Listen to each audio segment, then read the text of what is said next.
मातुः सुनन्द्याः स्मरणार्थमेकं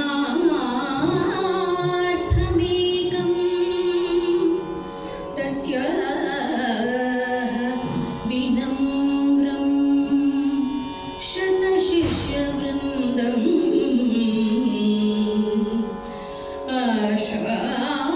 आषाढमासे तुमकूरुदेशे करोति सायं गमकस्य पर्व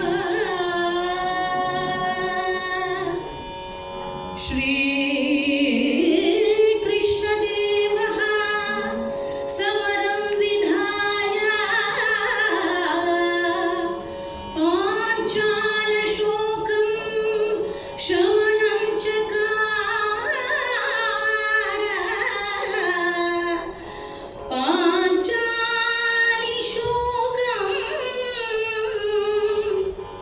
शमनं चकार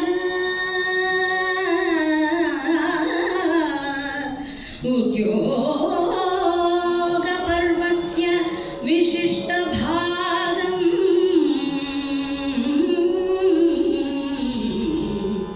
संगीतयुक्तं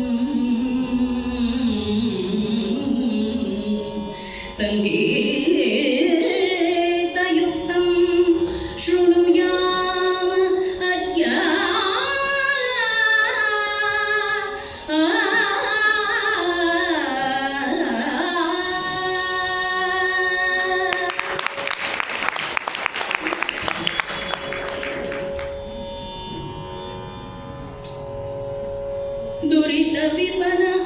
दुरितविपिन कृशानो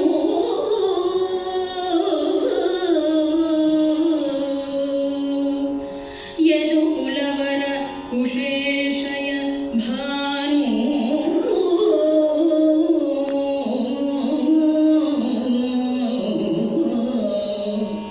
निजपद शरणजन सुरधेनु शरणजन सुरधेनु ಹೊಕ್ಕನು ಹಸ್ತಿನಾಪುರವ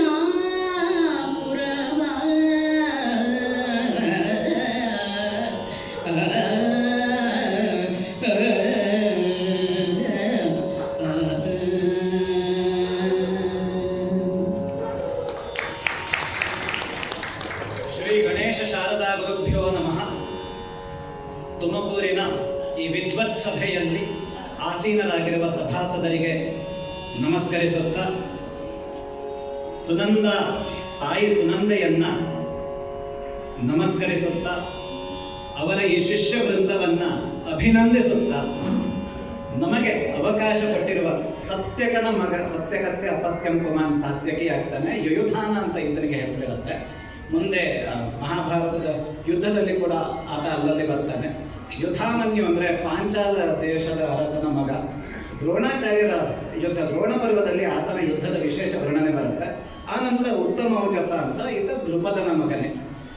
ಈ ರೀತಿ ಬೇರೆ ಇನ್ನೊಂದಷ್ಟು ಜನ ನನ್ನ ಪರವಾಗಿಯೂ ಇದ್ದಾರೆ.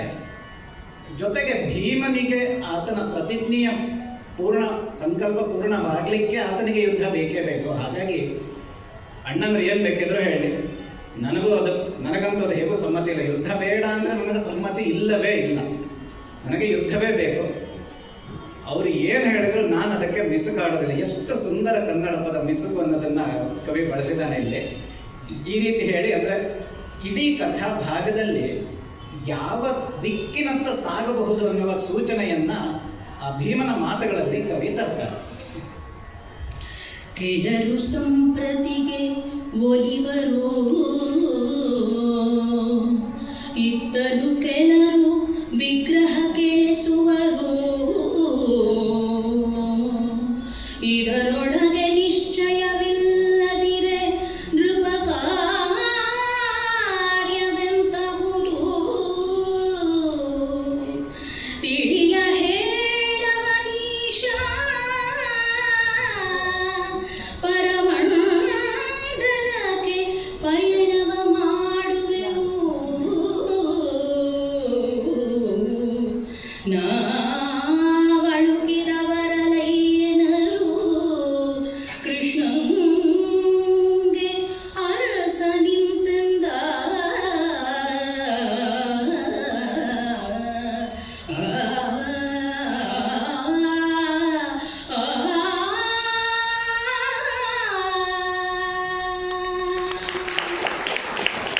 ಈ ತಿಲ್ಲಂಗ್ ರಾಗ ಹೀಗೆ ಯಾರಾದರೂ ಹಾಡಕ್ಕೆ ಶುರು ಮಾಡಿದ್ರೆ ವ್ಯಾಖ್ಯಾನ ಬೇಡ, ನೀವು ಹಾಡಿ ಅಂತ ಹೇಳುವಂತಹ ರಾಗ.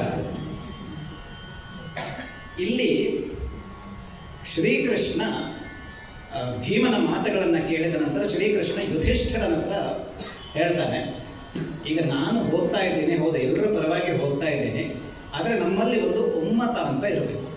ನಾವು ಏನು ಮಾತಾಡಬೇಕು ಅನ್ನೋದನ್ನು ನಾವು ತೀರ್ಮಾನ ಮಾಡ್ಕೋಬೇಕು. ಹಾಗಾಗಿ ನಿನ್ನ ಅಭಿಪ್ರಾಯ ಏನು ಇದನ್ನು ಶ್ರೀಕೃಷ್ಣ ಕೇಳ್ತಾನೆ.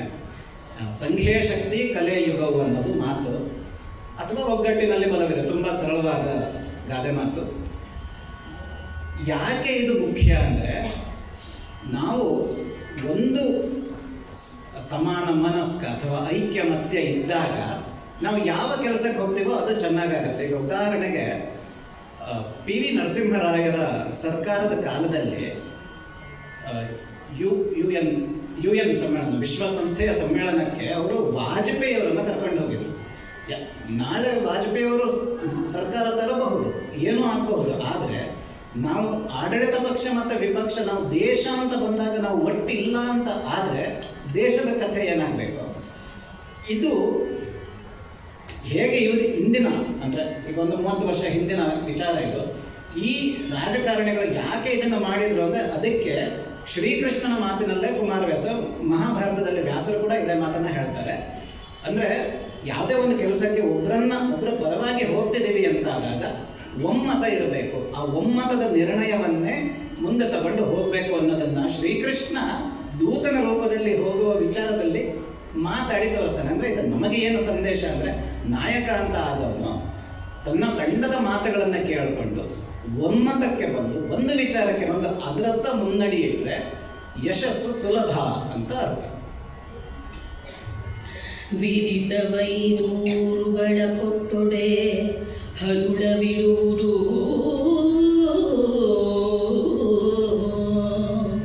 ಮುನಿದರಾದೊಡೆ ಕದನವನೆ ಕೈಗೊಳ್ಳುವುದು ಉಚಿತ ಅನುಚಿತ. ಅದನ್ನು ಅರಿದು ಹದನ ನೀನೇ ಬಲ್ಲೆ ಸಾಕಿನ್ನಿದು ನಿಧಾನವೋ ಬಗೆಯಲೆಮ್ಮ ಅಭ್ಯುದಯ ನಿಮ್ಮಾದೇನವೆಂದನು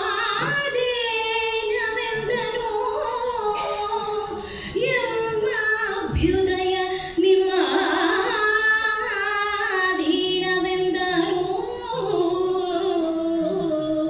ಧರ್ಮನಂದನನು.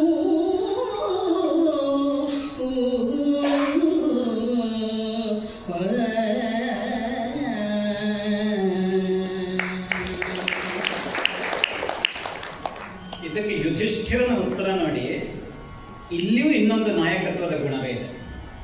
ವೃಕಸ್ಥಳ, ಕುಶಸ್ಥಳ, ಆವಂತಿ, ವಾರಣಾವತ ಮತ್ತು ದುರ್ಯೋಧನನ ಇಚ್ಛೆಗೆ ಬಂದ ಒಂದು ಊರು, ಇದು 5 ಊರು. ಇದನ್ನು ಪಾಂಡವರು ಪ್ರಸ್ತಾಪ ಮಾಡ್ತಾರೆ. ಈ 5 ಊರುಗಳನ್ನು ನೀನು ಕೊಟ್ಟರು ಸಾಕು, ಮುಂದೆ ನಮ್ಮ ತಲೆಮಂಡಗಳು ಅಂತೆಲ್ಲ ದುರ್ಯೋಧನ ಹೇಳ್ತಾನೆ, ಅದು ನೀವು ಮುಂದೆ ಕೇಳ್ತೀರಿ. ಆ 5 ಊರುಗಳನ್ನು ನಮ್ಮ ಪ್ರಾರ್ಥನೆ 5 ಊರುಗಳು, ಆ 5 ಊರುಗಳನ್ನು ಅವನು ಕೊಟ್ಟರೆ ಸರಿ. ಇಲ್ಲ ಅಂದರೆ ಕೃಷ್ಣ, ನೀನು ನಮ್ಮನ್ನು ಇದುವರೆಗೆ ಕಾಪಾಡಿರೋದು, ಹಿತ ಏನು, ಅಹಿತ ಏನು, ವಿಹಿತ ಏನು, ಸುಹಿತ ಏನು, ಎಲ್ಲವೂ ನಿನಗೆ ಗೊತ್ತಿದೆ. ಹಾಗಾಗಿ ನಿನಗೆ ಸರಿ ಕಂಡ ಹಾಗೆ ಮಾಡು ಅಂತ ಯುಧಿಷ್ಠಿರ ಹೇಳ್ತಾರೆ. ಇದು ನೋಡಿ ನಾಯಕತ್ವದ ಇನ್ನೊಂದು ಲಕ್ಷಣ. ಈಗ ಒಂದು ಗುಂಪಿಲ್ಲ ಅಂದರೆ ನಾಯಕನಿಗೆ ಬೆಲೆ ಇಲ್ಲ. ಆದರೆ ಆ ನಾಯಕ ಗುಂಪಿನವರಿಗೆ ಸ್ವಲ್ಪ ಸ್ವಾತಂತ್ರ್ಯ ಕೊಡಲಿಲ್ಲ ಅಂದರೆ ನಾಯಕನ ವಿಚಾರಧಾರೆಗಳು ಮಾತ್ರ ಪ್ರವಹಿಸುತ್ತೇ ಹೊರತು ಆ ಸಂಘ 100 ವರ್ಷ ಬೆಳೆಯೋದಿಲ್ಲ. ಈಗ 100 ವರ್ಷ ಇರುವ ಸಂಘಗಳನ್ನು ನಾವು ನೋಡ್ತೀವಿ. ಯಾಕೆ? ಆಗಾಗ ಬಂದವರ ಯೋಚನಾಧಾರೆಗಳಿಗೆ ಆಗಾಗ ಸ್ವಾತಂತ್ರ್ಯ ಸಿಕ್ಕಿದರೆ ಅವರು ಸ್ವತಂತ್ರರಾಗಿ ಮುಂದುವರಿಯಲು ಹೋದಾಗ ಬೇರೆ ಬೇರೆ ದಿಕ್ಕುಗಳತ್ತ ತೆರೆದುಕೊಳ್ಳುತ್ತೆ. ಹಾಗಾಗಿ ಯುಧಿಷ್ಠಿರ ಕೃಷ್ಣನಿಗೆ ಹೇಳ್ತಾನೆ, ನೀನೇನು ನನಗೆ ಹೇಳೋದು, ನಾನು ಯಾರು ನಿನಗೆ ಹೇಳೋಕ್ಕೆ, ನಿನಗೆ ಯಾವುದು ಸರಿ ಅಂತ ಕಾಣುತ್ತೋ ನೀನು ಅದನ್ನು ಮಾಡು. ಅಂದರೆ ದೂತ ತನ್ನ ನಂಬಿಕಸ್ಥ, ಎಷ್ಟು ನಂಬಿಕಸ್ಥ ಅಂದರೆ ನೀನು ಏನು ತೀರ್ಮಾನ ಮಾಡಿ ಬರ್ತೀಯೋ ಅದಕ್ಕೆ ನಾನು ಬದ್ಧ. ಇದು ಶರಣಾಗತಿಯನ್ನು ಕೂಡ ತೋರಿಸ್ತಾ ಇದೆ. ಇಂದಿನ ಕಾಲಕ್ಕೆ ಬೇಕಾದ ನಾಯಕತ್ವದ ಇನ್ನೊಂದು ಲಕ್ಷಣವನ್ನು ಕೂಡ ತೋರಿಸ್ತಾ ಇದೆ. ಮೊರೆಯದುಂದುಭಿ ಶಂಖ ಕಹಳಾವರ ಮೃದಂಗಾದಿಗಳು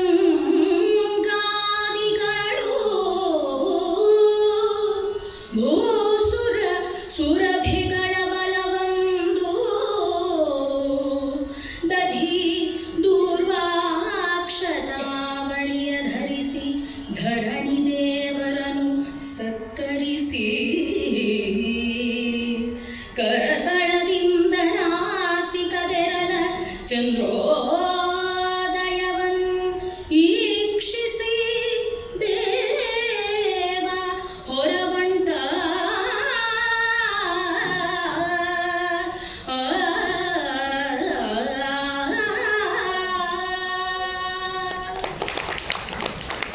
ಇಷ್ಟೆಲ್ಲ ಮಾತುಕತೆ ಆದ ನಂತರ ಶ್ರೀಕೃಷ್ಣ ಮರುದಿನ ಹಸ್ತಿನಾಪುರಿಯತ್ತ ಪ್ರಯಾಣಕ್ಕೆ ಸಜ್ಜುಗೊಳ್ತಾನೆ. ಅಲ್ಲಿ ಒಂದು ಮಾತಿದೆ, ಈ ನಾವು ಪದ್ಯದಲ್ಲಿ, ಈ ಪದ್ಯದಲ್ಲಿ ಇಲ್ಲ, ಇದಕ್ಕಿಂತ ಮುಂಚಿನ ಒಂದು ಪದ್ಯದಲ್ಲಿ ಬರುತ್ತೆ, ಜೋಯಿಸರು ಶ್ರೀಕೃಷ್ಣನಿಗೆ ಎಚ್ಚರಿಕೆಯನ್ನ ಹೇಳಿದರು ಅಂತ. ಯಾಕಂದ್ರೆ ಹೋಗ್ತಾ ಇರೋದು ಜಾಗ ಯಾವುದು, ಎಷ್ಟಂದ್ರೂ ಅರಿಸ್ಥಳ, ಅಲ್ಲಿ ಯಾವ ರೀತಿಯ ಆಪತ್ತುಗಳು ಬರುತ್ತೆ ಗೊತ್ತಿರೋದಿಲ್ಲ. ಹಾಗಾಗಿ ನೀನು ಜೋಪಾನವಾಗಿರು. ನಾವು ಯೋಚನೆ ಮಾಡುವುದು ಕೃಷ್ಣನಿಗೆ ಏನು ಹೇಳುವುದು, ಆದರೆ ಜೋಯಿಸರು ಅಂದರೆ ಪೂಜ್ಯ ಸ್ಥಾನದಲ್ಲಿರುವವರು, ಹಿರಿಯರು, ಅವರ ಕರ್ತವ್ಯವನ್ನು ಅವರು ಮಾಡ್ತಾರೆ. ಮುಂದೆ ಭಗವದ್ಗೀತೆಯಲ್ಲಿ ಕೃಷ್ಣನ ಬಾಯಿಂದ ಇದನ್ನೇ ಕೇಳ್ತೇವೆ ನಾವು, ನಿನ್ನ ಕೆಲಸ ನೀನು ಮಾಡು, ಉಳಿದಿದ್ದನ್ನು ನಾನು ನೋಡ್ಕೊಳ್ತೀನಿ, ಅಥವಾ ಉಳಿದಿದ್ದನ್ನು ಯೋಚನೆ ಮಾಡು. ಆ ಮಾತು ಕೃಷ್ಣ ಹೇಳ್ತಾನೆ ಮುಂದೆ, ಹೌದಾದ್ರೆ ಇಲ್ಲಿ ಆ ರೀತಿ ನಡ್ಕೊಳ್ತಿದ್ರು ಅನ್ನೋದ್ರ ಸೂಚನೆಯನ್ನು ಆ ಪದ್ಯದಲ್ಲಿದೆ. ಆ ನಂತರ ಕೃಷ್ಣ ಹೊರಟಾಗ ಹೇಗಿತ್ತು ಅಂದರೆ ತುಂಬ ಸಂಭ್ರಮವೂ ಇತ್ತು, ಜೊತೆಗೆ ಹಲವಾರು ವಾದ್ಯಗಳ ವೃಂದದವರು, ಆ ದುಂದುಭಿ, ಶಂಖ, ಕಹಳೆ, ಮೃದಂಗ, ಹಲವಾರು ವಾದ್ಯಗಳಿಂದ ಆ ಕೃಷ್ಣನ ಉತ್ಸಾಹವನ್ನು ಇನ್ನಷ್ಟು ಹೆಚ್ಚು ಮಾಡಲಿಕ್ಕೆ ಅವರ ಜೊತೆ ಬರ್ತಾ ಇದ್ರು. ಆ ನಂತರ ಇನ್ನೊಂದು ಮುಂದೆ ಹೇಳ್ತಾನೆ, ನಾಸಿಕದಲ್ಲಿ ಚಂದ್ರೋದಯವ ನೀಕ್ಷಿಸಿ ದೇವ ಹೊರವಂಟ ಅಂತ. ಮೂಗಿನಲ್ಲಿ ಏನು, ಅಥವಾ ಚಂದ್ರೋದಯವ ನೀಕ್ಷಿಸಿ ದೇವ ಹೊರವಂಟ ಅಂತ ಇಟ್ಕೋಬಹುದು. ಸಂಜೆ ಆಯಿತು, ಚಂದ್ರನನ್ನು ನೋಡಿದ್ರೆ ಚಂದ್ರ ಕುಲದ ಕೆಲಸ ನಡೀತಾ ಇದೆ, ದೇವರನ್ನು ಸ್ಮರಣೆ ಮಾಡಿಕೊಂಡು ಹೋದ, ಈ ರೀತಿ ಹೇಳ್ಬೋದು. ಆದರೆ ಚಂದ್ರನಾಡಿ ಅಂತ ಒಂದಿರುತ್ತೆ, ನಿಮ್ಮಲ್ಲಿ ಹೆಚ್ಚಿನವರಿಗೆ ಗೊತ್ತಿರುತ್ತೆ. ಚಂದ್ರಮ ಮನಸ್ಸೋ ಜಾತಃ, ಇದು ಪುರುಷ ಸೂಕ್ತದ ಮಾತು. ಅಥವಾ ಮುಂದೆ ವಿಶ್ವರೂಪ ದರ್ಶನದಲ್ಲಿ ಮೂಗಿನ ಸ್ಥಾನದಲ್ಲಿ ಚಂದ್ರ ಇದ್ದ ಅನ್ನೋ ಮಾತೇ ಬರುತ್ತೆ. ಅಂದರೆ ನಮ್ಮ ಉಸಿರಾಟ ಆ ಚಂದ್ರನಾಡಿಯ ಮುಖಾಂತರ ಆದಾಗ ಮನಸ್ಸಿಗೆ ಶಾಂತತೆ ಬರುತ್ತೆ. ಆ ಕೆಲಸಕ್ಕೆ ಹೋಗ್ತಾ ಇರುವಂತಹದ್ದು ತುಂಬ ಕಷ್ಟದ ಕೆಲಸ, ಅಲ್ಲಿ ಶಾಂತತೆ ಇರಬೇಕು. ಸಂಧಿಗೆ ಹೋಗೋದು ಶಾಂತಚಿತ್ತನಾಗಿದ್ದಷ್ಟು ಕೆಲಸಕ್ಕೆ ನ್ಯಾಯವನ್ನು ಮಾಡಲಿಕ್ಕಾಗತ್ತೆ. ಸಂಧಿ ಅಂತಲ್ಲ, ಎಲ್ಲೇ ಕೆಲಸ ನೋಡಿ, ಚಿತ್ತೇ ಪ್ರಸನ್ನೇ ಭುವನಂ ಪ್ರಸನ್ನಂ ಅಂತ ಮಾತು. ಮನಸ್ಸು ತಣ್ಣಗಿದ್ರೆ ಎಲ್ಲದೂ ಚೆನ್ನಾಗಿರುತ್ತೆ. ಹಾಗಾಗಿ ಕೃಷ್ಣ ತಾನು ಉಸಿರಾಡಲಿಕ್ಕೆ ಆ ಚಂದ್ರನಾಡಿಯನ್ನೇ ಬಳಸ್ತಾ ಇದ್ದೀನಿ ಅಲ್ವಾ ಅನ್ನೋದನ್ನು ಮತ್ತೆ ಇನ್ನೊಮ್ಮೆ ಪರೀಕ್ಷಿಸಿ, ಹಾಗೆ ಆಗ್ತಿದೆ ಅಂತ ಅಂದುಕೊಂಡ, ಹಾಗೆ ಆಗ್ತಿದೆ ಅಂತ ಗೊತ್ತಾದ ನಂತರ ದೇವ ಹೊರವಂಟ, ಕೃಷ್ಣ ಹಸ್ತಿನಾಪುರಿಗೆ ಹೊರಟ. ಇನ್ನು ಆ ಹೊರಟಿರುವ ವರ್ಣನೆಯನ್ನ ನೋಡೋಣ. ಘನ ಬಳಾಹಕ ಸೈನ್ಯ ಸುಗ್ರೀವನನು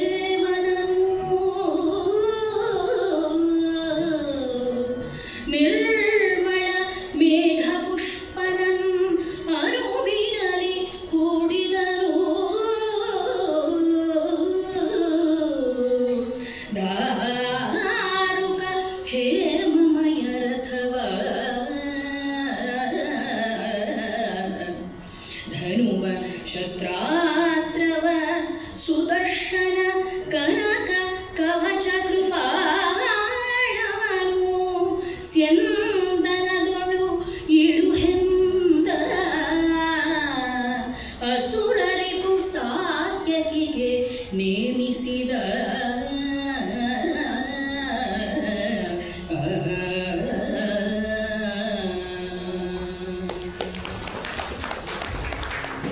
ಕೃಷ್ಣ ಯಾವ ರೀತಿಯಲ್ಲಿ ಪ್ರಯಾಣಕ್ಕೆ ತಯಾರಾಗ್ತಾನೆ ಅನ್ನೋದನ್ನ ರೀತಿ ಗೌಳದಲ್ಲಿ ಅವರು ಹಾಡಿದರು. ಘನ, ಬಳಾಹಕ, ಶೈಬ್ಯ ಮತ್ತು ಸುಗ್ರೀವ ಅಂತ ಇವು 4 ಕೃಷ್ಣನ ರಥದ ಕುದುರೆಗಳು. ಈ 4 ಹೆಸರುಗಳು ಮಹಾಭಾರತದಲ್ಲಿ ಸುಮಾರು ಕಡೆ ಬರುತ್ತೆ. ಉದ್ಯೋಗ ಪರ್ವದಲ್ಲಿ ಈಗ ನಾವು ನೋಡ್ತಿದ್ದೇವೆ. ಮುಂದೆ ಯುದ್ಧದ ಕಾಲದಲ್ಲಿ ಕೂಡ ಈ ಕುದುರೆಗಳ ಹೆಸರು ಬರುತ್ತೆ. ಪುರಾಣ ನಾಮ ಚಿಂತಾಮಣಿ ಅಥವಾ ಇನ್ನೊಂದು, ಬಹುಶಃ ನನಗೆ ಆಕರ ಈಗ ಸ್ವಲ್ಪ ಹಿಂದಾಗ್ತಿದೆ, ಆದರೆ ಇವು ಕಾಂಬೋಜ ತಳಿಯ ಕುದುರೆಗಳು ಅಂತ ಹೇಳ್ತಾರೆ. ಕಾಂಬೋಜ ದೇಶ ಅದು ಕುದುರೆಗಳಿಗೆ ತುಂಬ ಹೆಸರಾಗಿತ್ತು. ನೀವು ಚಂದ್ರಗುಪ್ತ ಮೌರ್ಯನ ಕಥೆಯನ್ನು ಓದಿದರೆ ಆ ಕುದುರೆ ವ್ಯಾಪಾರಿಗಳು, ಆಗ ಬಿಡಿ ಅವರು ರಾಜಕೀಯದ, ಇವತ್ತು ನಾವು ಸ್ಪೈ ಅಂತ ಏನು ಹೇಳ್ತೀವಿ, ಆ ಗೂಢಚರ್ಯೆಯನ್ನು ಮಾಡ್ತಿದ್ದವರು ಕುದುರೆ ವ್ಯಾಪಾರಿಗಳು. ಅವರು ಕಾಂಬೋಜದ ತಳಿಯ ಕುದುರೆಗಳನ್ನು ತರ್ತಿದ್ರು ಅಂತ ಚಂದ್ರಗುಪ್ತ ಮೌರ್ಯನ ಕಥೆಯಲ್ಲಿ ಬರುತ್ತೆ. ಅಂದರೆ ಕಾಂಬೋಜ ಅನ್ನೋದು ಕುದುರೆಗಳಿಗೆ ಆಗಿನ ಕಾಲದಿಂದಲೂ ವಿಖ್ಯಾತ. ಅಲ್ಲಿಯ 4 ಕುದುರೆಗಳನ್ನು ಹೇಮಮಯ ರಥ, ಕೃಷ್ಣ ಯಾರ ಪತಿ ಆತ ಅಲ್ವಾ, ಲಕ್ಷ್ಮಿಯ ಪತಿ, ಹಾಗಾಗಿ ಹೇಮಮಯ ರಥ ಅನುಮಾನವೇ ಇಲ್ಲ. ಅಲ್ಲಿ ಆ ರೀತಿ ಕಟ್ಟು ಆ ಕುದುರೆಗಳನ್ನು ಅಂತ ದಾರುಕನಿಗೆ ಹೇಳ್ತಾನೆ. ಅಷ್ಟು ಮಾತ್ರ ಅಲ್ಲ, ಸಾತ್ಯಕಿಗೆ ಶಸ್ತ್ರಾಸ್ತ್ರ, ಸುದರ್ಶನ, ಕವಚ, ಕೃಪಾಣ ಎಲ್ಲದೂ ಇಡು, ಅಂದರೆ ಯುದ್ಧದ ತಯಾರಿಯನ್ನು ನೀನು ರಥದಲ್ಲಿ ಇಟ್ಟಿರು ಅಂತ ಕೃಷ್ಣ ಹೇಳ್ತಾನೆ. ಇದು ಸ್ವಲ್ಪ ವಿಶೇಷ. ಅಂದರೆ ಮುಂಚಿನ ಭೀಮನ ಮಾತಲ್ಲಿ ನಮಗೆ ಏನು ಗೊತ್ತಾಯಿತು, ಸಾತ್ಯಕಿಗೆ ಯುದ್ಧದಲ್ಲಿ ಒಲವಿದೆ, ಸಂಧಿಯಲ್ಲಿ ಇಲ್ಲ ಅಂತ ಗೊತ್ತಾಯಿತು. ಇಲ್ಲಿ ಅದೇ ಸಾತ್ಯಕಿಗೆ ನೀನು ಯಾವುದಕ್ಕೂ ಶಸ್ತ್ರಸಜ್ಜಿತನಾಗಿ ಬಾ ಅಂತ ಹೇಳ್ತಾನೆ. ಯಾಕೆ ಅನ್ನೋದನ್ನು ಮುಂದಿನ ಮಾತಲ್ಲಿ ಕೇಳೋಣ. ಇವರಿಗೆ ಅವದಿರು ನೆಟ್ಟನೆ ಮುನಿವವರು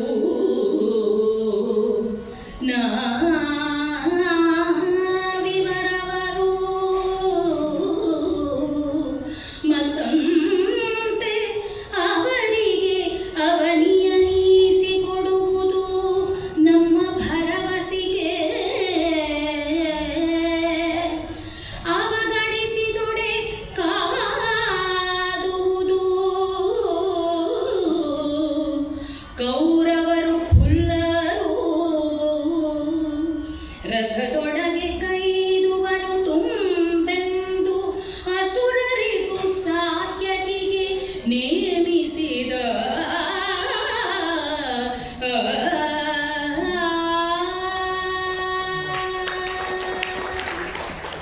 ಶ್ರೀಕೃಷ್ಣನಿಗೆ ಹಲವಾರು ನಾಮಗಳು, ವಿಷ್ಣು ಸಹಸ್ರನಾಮ ನಾವು ಹೇಳ್ತೀವಿ. ಅದರ ಜೊತೆ ಬೇರೆ ಬೇರೆ ಹೆಸರುಗಳನ್ನು ಕನ್ನಡದಲ್ಲಿ ಕೂಡ ಕುಮಾರವ್ಯಾಸ ಅಥವಾ ಸಂಸ್ಕೃತದಿಂದಲೂ ತಂದಿದ್ದಾನೆ.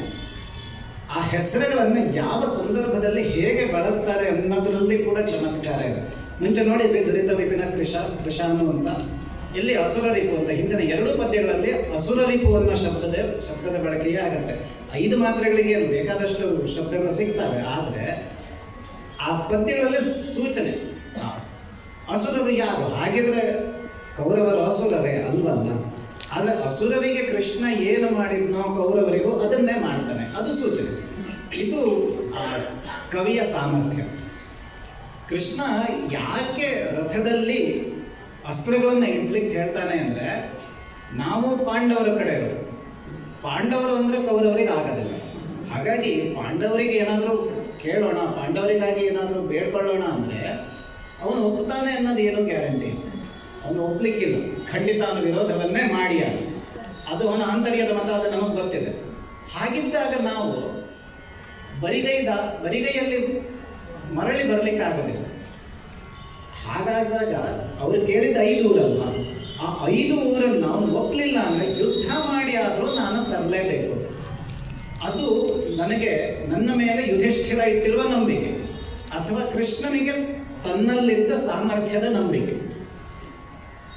ಇಲ್ಲಿ ಮತ್ತೆ ನಾವು ಅದೇ ಸೂಕ್ಷ್ಮವಾಗಿ ಏನನ್ನ ಗಮನಿಸಬಹುದು ಅಂದರೆ, ಯಾರು ದೂತ ಕಾರ್ಯವನ್ನು ಒಪ್ಕೊಳ್ಬೇಕು ಅಂದರೆ ಯಾವ ಕೆಲಸಕ್ಕೆ ಅಂತ ಹೋಗ್ತಾನೋದು ಆಗಲಿಲ್ಲ ಅಂದರೆ ಅದರ ಪರಿಣಾಮಗಳನ್ನು ಎದುರಿಸಿ ಸರಿಯಾದ ಕೆಲಸವನ್ನು ಮಾಡಲಿಕ್ಕೆ ಸಾಮರ್ಥ್ಯ ಅಂತಹ ಸಮರ್ಥರನ್ನೇ ದೂತ ಕಾರ್ಯಕ್ಕೆ ಕಳಿಸಿದರೆ ಕೆಲಸ ಎಲ್ಲೆಡೆ ಯಶಸ್ವಿಯಾಗತ್ತೆ.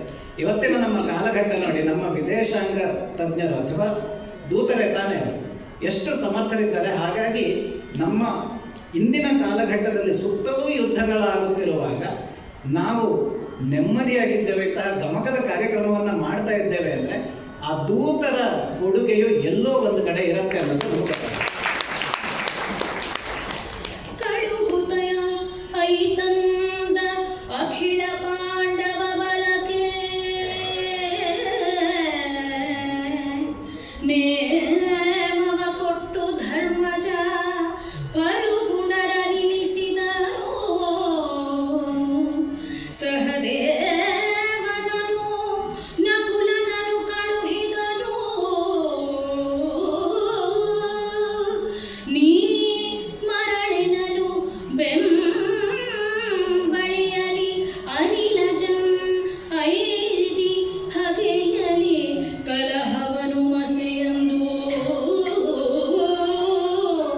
ಹಗೆಯಲಿ ಕಲಹವನು ಮಸೆಯಂದು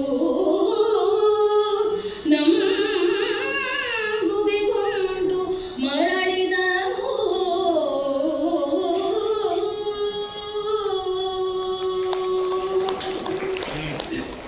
ಪಾಂಡವರ ಮನಸ್ಥಿತಿಯ ಸ್ವಲ್ಪ ಮಟ್ಟಿನ ಚಿತ್ರಣ ನಮಗೆ ಈ ಪದ್ಯದಲ್ಲಿ ಸಿಕ್ಕತ್ತೆ. ಇದಕ್ಕಿಂತ ಮುಂಚೆ ಕೃಷ್ಣ ಹೊರಡ್ತಾನೆ ಅಂತ ನಾವು ನೋಡಿದ್ವಲ್ಲ, ಅದನ್ನ ದಾನವ ಕುಲ ದಿಶಾಪಟ ಕೃಷ್ಣ ವಿಜಯಂಗೈದ ಅಂತ ಕವಿ ಬರೀತಾನೆ.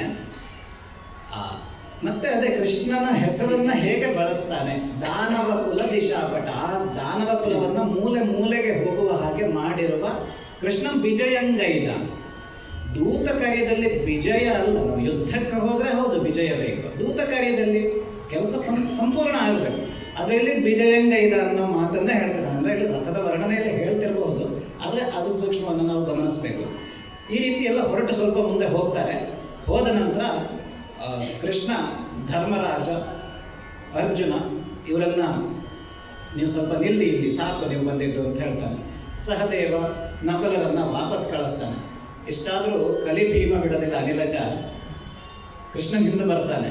ಯಾಕೆ ಅಂದರೆ ಯುದ್ಧ ತರ್ತೀನಿ ಅಂತ ಹೇಳು ನೀನು, ನನಗೆ ಆ ಮಾತು ಬೇಕು, ಆ ಮಾತು ಕೊಟ್ಟರೆ ಮಾತ್ರ ನಾನು ಬರೋದು ನಿಲ್ಲಿಸ್ತೀನಿ.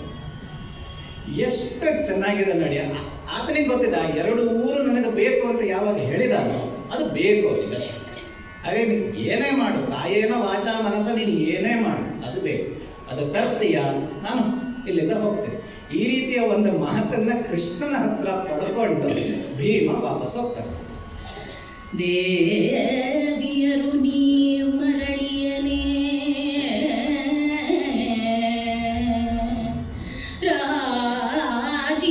ರಾಜೀವನಾಭನ ಹೊರಗೆ ದ್ರೌಪದಿ ದೇವಿ ಬಂದಳು. ನೊಸಲ ಚಾಚಿದಳಂಘ್ರಿ ಕಮಲದಲ್ಲಿ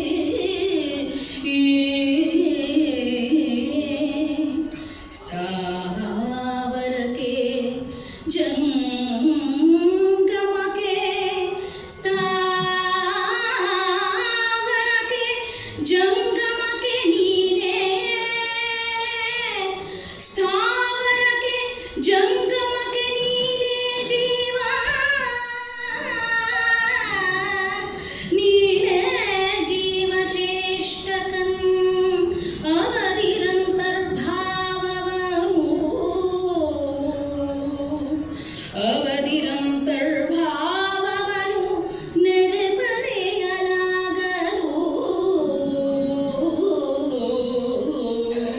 ಸಂಧಿ ಕಾರ್ಯದಲ್ಲಿ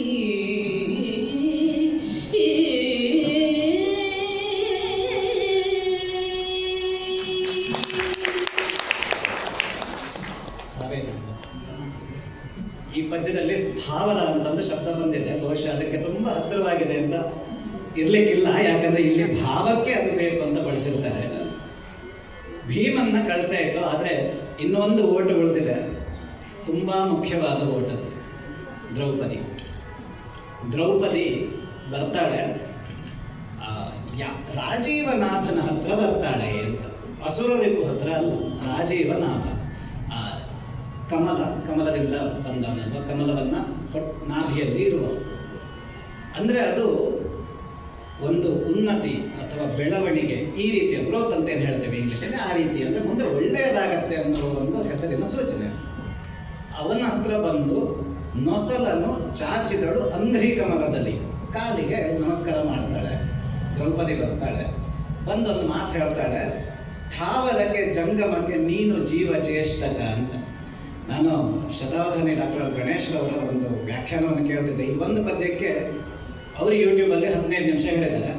ನನಗೆ ನನ್ನ ಇತಿಮಿತಿಗಳಿದೆ, ಹಾಗಾಗಿ ನಾನು ಜಾಸ್ತಿ ಮುಂದೆ ಹೋಗೋದಿಲ್ಲ. ಎಲ್ಲದಕ್ಕೂ ಅಂದರೆ ಕೊನೆಗೆ ಎಲ್ಲರೂ ಕೃಷ್ಣಾರ್ಪಣ ಮಸ್ತು ಅಂತ ನಾವು ಯಾವುದೇ ಕೆಲಸವನ್ನು ಮುಗಿಸ್ತೀವಿ. ಅಂದರೆ ಎಲ್ಲದರಲ್ಲೂ ಕೃಷ್ಣನೇ ಇರುವುದು, ಎಲ್ಲದೂ ಅವನೇ. ಸ್ಥಾವರಕ್ಕೇನೋ ಜಂಗಮಕ್ಕೇನೋ, ಈಗ ಸ್ಥಾವರಕ್ಕೆ ಅಳಿವುಂಟು, ಜಂಗಮಕ್ಕೆ ಅಳಿವಿಲ್ಲ. ಯಾವುದು ಚಲನಶೀಲವೋ ಅದು ಅಳಿವು ಆಗೋದಿಲ್ಲ. ಇದು ನಮಗೆ ದಾಸ ಸಾಹಿತ್ಯ, ವಚನ ಸಾಹಿತ್ಯ ಕೊಟ್ಟಿರುವ ಮಾತು.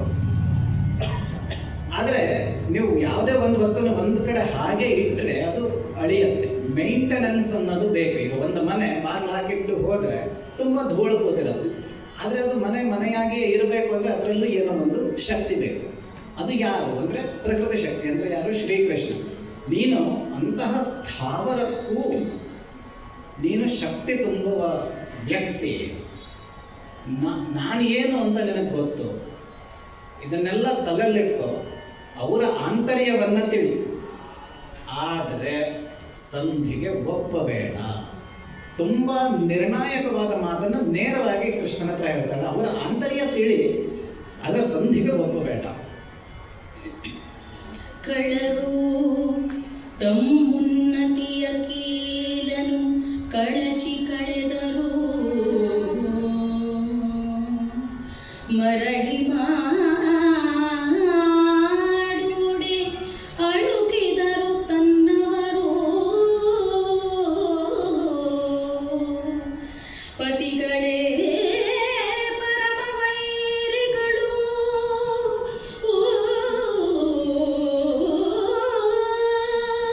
ಪತಿಗಳೇ ಪರಮ ವೈರಿಗಳು, ಹಳಿವ ನೀನೇ ಬಲ್ಲೆ, ಇನ್ನೇ ನುಡಿವ ನೀನೇ ಬಲ್ಲೆ,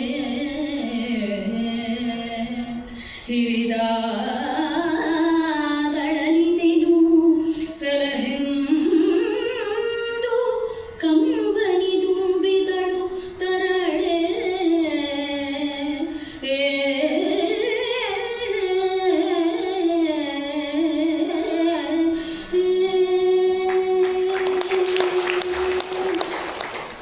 ಮಾನವನ ಸ್ವಭಾವದ ಸಹಜ ಚಿತ್ರಣ ಇದೆ. ನಮಗೆ ಯಾವಾಗ ಅತಿ ನೋವಾಗಿರುತ್ತೋ ಅಷ್ಟು ಸುಲಭಕ್ಕೆ ಅದನ್ನು ಮೀರಿ ನಗು ಮುಂದೆ ಬರೋದಿಲ್ಲ, ಅಷ್ಟು ಸುಲಭಕ್ಕೆ ಅದನ್ನು ಮೀರಿ ಸಂತಸ ಬರೋದಿಲ್ಲ. ನಮ್ಮವರು, ನಮ್ಮ ಆಪ್ತರು ಅಂತ ಇದ್ದಾಗ ಕಣ್ಣೀರೇ ಬರುತ್ತೆ. ಇದನ್ನು ಕವಿ ತುಂಬ ಚೆನ್ನಾಗಿ ಕಂಡಿದ್ದಾನೆ. ಕಂಬನಿ ತುಂಬಿದಳು ತರಳೆ ಅನ್ನೋ ಮಾತನ್ನೇ ಬಳಸ್ತಾನೆ. ಯಾಕೆ? ದ್ರೌಪದಿ ಯಾರ ಹತ್ರ ಮಾತಾಡ್ತಿರೋದು? ಕೃಷ್ಣ. ಕಷ್ಟ ಕಾಲದಲ್ಲಿ ದ್ರೌಪದಿಯನ್ನು ಕಾಪಾಡಿದ್ದ ಒಬ್ಬ ಅಂದರೆ ಕೃಷ್ಣ. ಅದನ್ನು ಎಷ್ಟು ಒಂದು ಸಿಟ್ಟಿನಿಂದ ಹೇಳ್ತಾಳೆ ಅಂದರೆ, ಪತಿಗಳೇ ಪರಮ ವೈರಿಗಳು ಅಂತ. ಬಹುಶಃ ಈಗಿನ ಕಾಲದಲ್ಲೂ ಇದು ಮಹಿಳೆಯರಿಗೆ ಅನ್ಸತ್ತೇನೆ, ಆದರೆ ಕೃಷ್ಣನ ಹತ್ರ ಹೇಳೋ ಬದಲು ಆ ಪರಮ ವೈರಿ ಹತ್ರನೇ ಹೇಳ್ತಾರೆ. ಹಾಗಾಗಿ ಮತ್ತೆ ಮುಂದೆ ಜಗಳ ಮುಂದುವರಿಯುತ್ತೆ. ಈ ಪದ್ಯದಿಂದ ಬಹುಶಃ ನಾವು ಆ ಕೃಷ್ಣನ ಹತ್ರ ಹೇಳಿದರೆ ಆತ ಉತ್ತರ ಕೊಡಬಲ್ಲ. ಆತನ ಹತ್ರ ಅಂತಹ ಸಮಸ್ಯೆಗಳಿಗೆ ಉತ್ತರ ಇದೆ. ಆಪ್ತ, ಶಕ್ತಿವಂತ, ಮತ್ತು ಆ ಕೆಲಸದತ್ತ ಮುನ್ನಡೆಯಿತ್ತವ. ಹಾಗಾಗಿ ದ್ರೌಪದಿ ತುಂಬ ಸಹಜವಾಗಿ ಆತನ ಹತ್ರ ಮಾತಾಡಲಿಕ್ಕೆ ಆಗದೆ ತುಂಬ ಸೂಕ್ಷ್ಮವಾಗಿ ಹಿಂದಿನ ಒಂದು ವಾಕ್ಯದಲ್ಲಿ ಸಂಧಿ ಬೇಡ ಯುದ್ಧ ಬೇಕು ಇಷ್ಟನ್ನು ಮಾತ್ರ ಹೇಳ್ತಾಳೆ. ಮುಂದೆ ಮಾತಾಡೋಕ್ಕಾಗೋದಿಲ್ಲ. ತುಂಬ ಕಣ್ಣೀರು ಬರುತ್ತೆ, ತುಂಬ ಗದ್ಗದಳಾಗಿ ದ್ರೌಪದಿ ನಿಲ್ತಾಳೆ. ಅದಕ್ಕೆ ಕೃಷ್ಣನ ಉತ್ತರ ನೋಡಿ. ಏಳು ತಾಯಿ ಸರೋಜಮುಖಿ, ಏಳು ತಾಯೇ ಸರೋಜಮುಖಿ, ವಿಪಿನಾಲಯದೊಳತಿನದೆದೆ,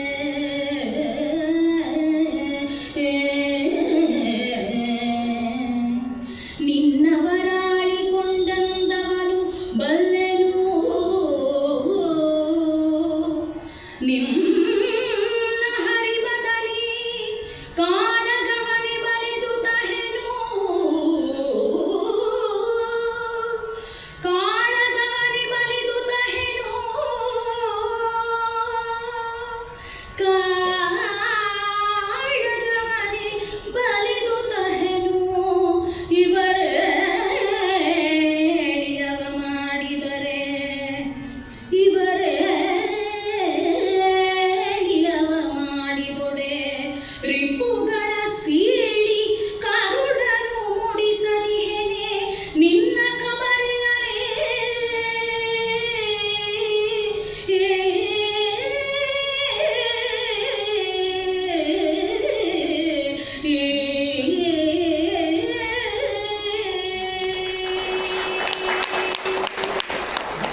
ಎಷ್ಟು ಗಮನ ಇಟ್ಟು ಕೊಡ್ತಾ ಇದ್ದೀರಿ ಕೇಳ್ತಾ ಇದ್ದೀರಿ ಅನ್ನೋದು ಈಗ ಗೊತ್ತಾಯಿತು. ಇವತ್ತು ಇಂದಿನ ನಮ್ಮ ಕಾರ್ಯಕ್ರಮದ ಶೀರ್ಷಿಕೆಯನ್ನು ಈ ಪದ್ಯದಿಂದ ಆರಿಸಿಕೊಳ್ಳಲಾಗಿತ್ತು. ಸಂದರ್ಭ ಸಹಿತ ಸ್ವಾರಸ್ಯ ವಿವರಿಸಿ ಅಂತ ಯಾರಾದರೂ ಕೇಳಿದ್ರೆ ಈ ಪದ್ಯ ಹೇಳಿ.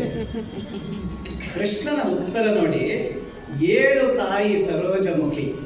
ಯಾರು ನಮ್ಮ ಹತ್ರ ತುಂಬ ಬಂದಿರ್ತಾರೋ ಅವರನ್ನು ನೋಡಿದಾಗ ನಮಗೆ ಕನಿಕರ ಬರುತ್ತೆ. ನಮ್ಮ ಎರಡೂ ಕೈಗಳಿಂದ ಅವರನ್ನು ಎತ್ತೋಣ, ಆನಂತರ ಮಾನಸಿಕ ರೀತಿಯಿಂದ ಅವರಿಗೆ ಸಹಾಯ ಮಾಡಿ ಇನ್ನಷ್ಟು ಎತ್ತೋಣ, ಈ ಭಾವನೆ ಬರುತ್ತೆ. ಅದನ್ನು ತುಂಬ ಸಹಜವಾಗಿ ಶ್ರೀಕೃಷ್ಣ ದ್ರೌಪದಿಯನ್ನು ಎತ್ತಿ ಹಿಡಿತಾನೆ. ನಿನ್ನ ಕಷ್ಟ ನನಗೆ ಗೊತ್ತಿಲ್ಲವೇ ದ್ರೌಪದಿ, ಇವತ್ತ ನಿನ್ನನ್ನು ನೋಡ್ತಿರೋದು. ಆಗಿಂದ ನಿನಗೆ ಎಷ್ಟು ಕಷ್ಟಗಳು ಬಂದು, ಕಾಡಿನಲ್ಲಿ ಬಂತು, ಮುಂಚೆ ಮದುವೆ ಆದಾಗಿಂದ ಎಷ್ಟು ಕಷ್ಟಗಳು ಬಂದು ಗೊತ್ತಿಲ್ವ ನನಗೆ? ನಿನ್ನ ಆಂತರ್ಯ ನನಗೆ ಗೊತ್ತಿಲ್ವಾ? ಏನೂ ಯೋಚನೆ ಮಾಡಬೇಡ, ಕಾಳಗವನ್ನೇ ಬಲಿದು ತಹೆ. ನಾನು ಸಂಧಿ ಅಂತ ಹೋಗ್ತಿದ್ದೀನಿ ಅಷ್ಟೇ, ಆದರೆ ನನ್ನ ಆಂತರ್ಯದಲ್ಲೂ ಇದೇ ಇದೆ. ಮುಂದೆ ಶಾಂತಿಗಾಗಿ ಯುದ್ಧ ಅಂತ ಕೃಷ್ಣನ ಮಾತು ಬರುತ್ತೆ. ಆಪರೇಷನ್ ಸಿಂಧೂರ್ ನೋಡಿದರೆ ಇದು ನಮಗೆ ಗೊತ್ತಾಗುತ್ತೆ. ಶಾಂತಿಗಾಗಿಯೂ ಯುದ್ಧ ಬೇಕು. ಎಷ್ಟು ವೈಪರೀತ್ಯ ಅನಿಸುತ್ತೆ, ಆದರೆ ಹೌದು. ಅಂದರೆ ಎಲ್ಲಿ ದುಷ್ಟಶಕ್ತಿ ಇದೆಯೋ ಅದನ್ನು ನೋಡಿ ಅದನ್ನು ನಾಶ ಮಾಡಿದಾಗ ಮುಂದೆ ಶಾಂತಿ ನೆಲೆಸುತ್ತೆ. ಹಾಗಾಗಿ ಆ ಶಾಂತಿ ಕೃಷ್ಣನಿಗೂ ಬೇಕಿತ್ತು. ದ್ರೌಪದಿಗೆ ಸಮಾಧಾನ ಮಾಡ್ತಾ ಆತ ತನ್ನ ಆಂತರ್ಯವನ್ನು ಹೇಳ್ತಾನೆ, ಯುದ್ಧವನ್ನು ಬಿಟ್ಟು ಬೇರೆ ಏನನ್ನೂ ನಾನು ನಿಶ್ಚಯ ಮಾಡಿ ಬರೋದಿಲ್ಲ, ಯುದ್ಧವನ್ನೇ ನಿಶ್ಚಯ ಮಾಡಿ ಬರ್ತೀನಿ, ನೀನು ನೆಮ್ಮದಿಯಾಗಿರು ಅಂತ ದ್ರೌಪದಿಗೆ ಆಶ್ವಾಸನೆ ಕೊಡ್ತಾನೆ. ಆ ಆಶ್ವಾಸನೆಯನ್ನು ಅದಕ್ಕೆ ಇನ್ನಷ್ಟು ಬಲ ಬರಲಿಕ್ಕೆ ಕೃಷ್ಣ ಏನು ಹೇಳ್ತಾನೆ ಅನ್ನೋದನ್ನು ಮುಂದೆ ಕೇಳೋಣ. ದೇವಕಿಯ ಮೇಲಾಣೆ ವರವಸುದೇವನಂಗ್ರಿಗಳಾಣೆ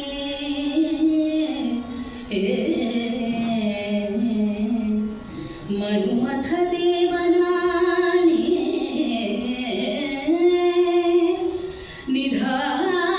ನಿಧಾನವನು ಕೇಳಬಲೆ ನಿನ್ನಾಣೆ.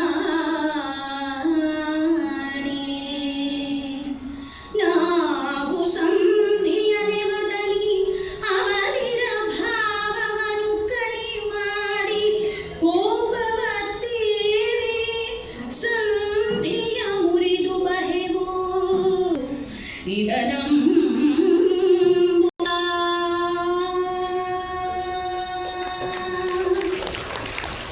ಹಿಂದಿನ ಪದ್ಯದ ಬಗ್ಗೆ ಮಾತಾಡ್ತಾ ನಮ್ಮ ದೇಶದ ವಿಚಾರವನ್ನು ಹೇಳಿದ್ದೆ. ಇವರು ದೇಶ ರಾಗದಲ್ಲಿ ಇದು ಹಾಡಿದ್ರು. ಕೃಷ್ಣ ಏನು ಹೇಳ್ತಾನೆ ಅಂದರೆ, ದೇವಕಿಯ ಮೇಲೆ ಆಣೆ, ತಂದೆ ವಸುದೇವನ ಅಂಗ್ರಿಯ ಮೇಲೆ ಆಣೆ. ಅಷ್ಟು ಮಾತ್ರ ಅಲ್ಲ, ಮಗ ಮನ್ಮಥ ಪ್ರದ್ಯುಮ್ನ ಆತನ ಮೇಲೆ ಕೂಡ ಆಣೆ.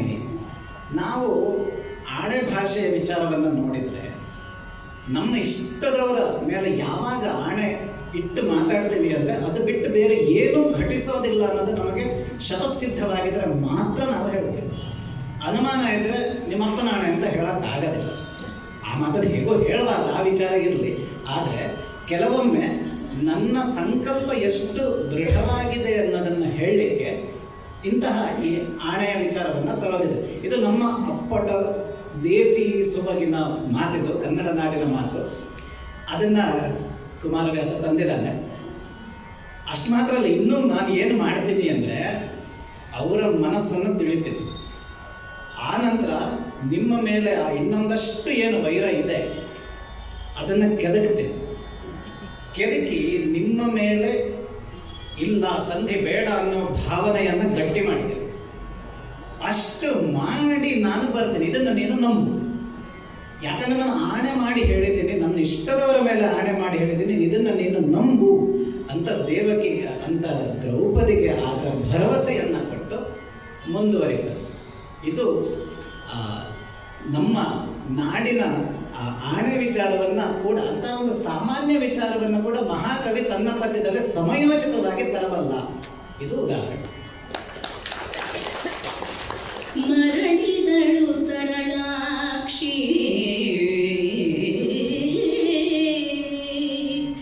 ಮುರಳಿಗೂ ಬರುತ್ತಲಿ ಆ ಬಟ್ಟೆಯಲ್ಲಿ ಕಂಡ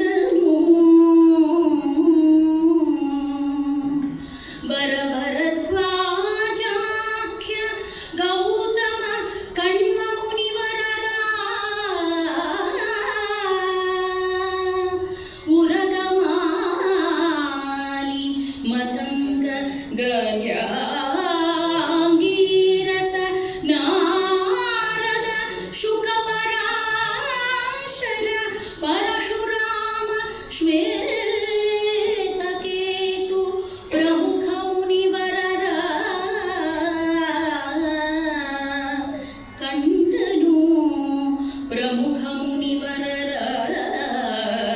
ಕಂಡನು ಮುರರಿಪೋ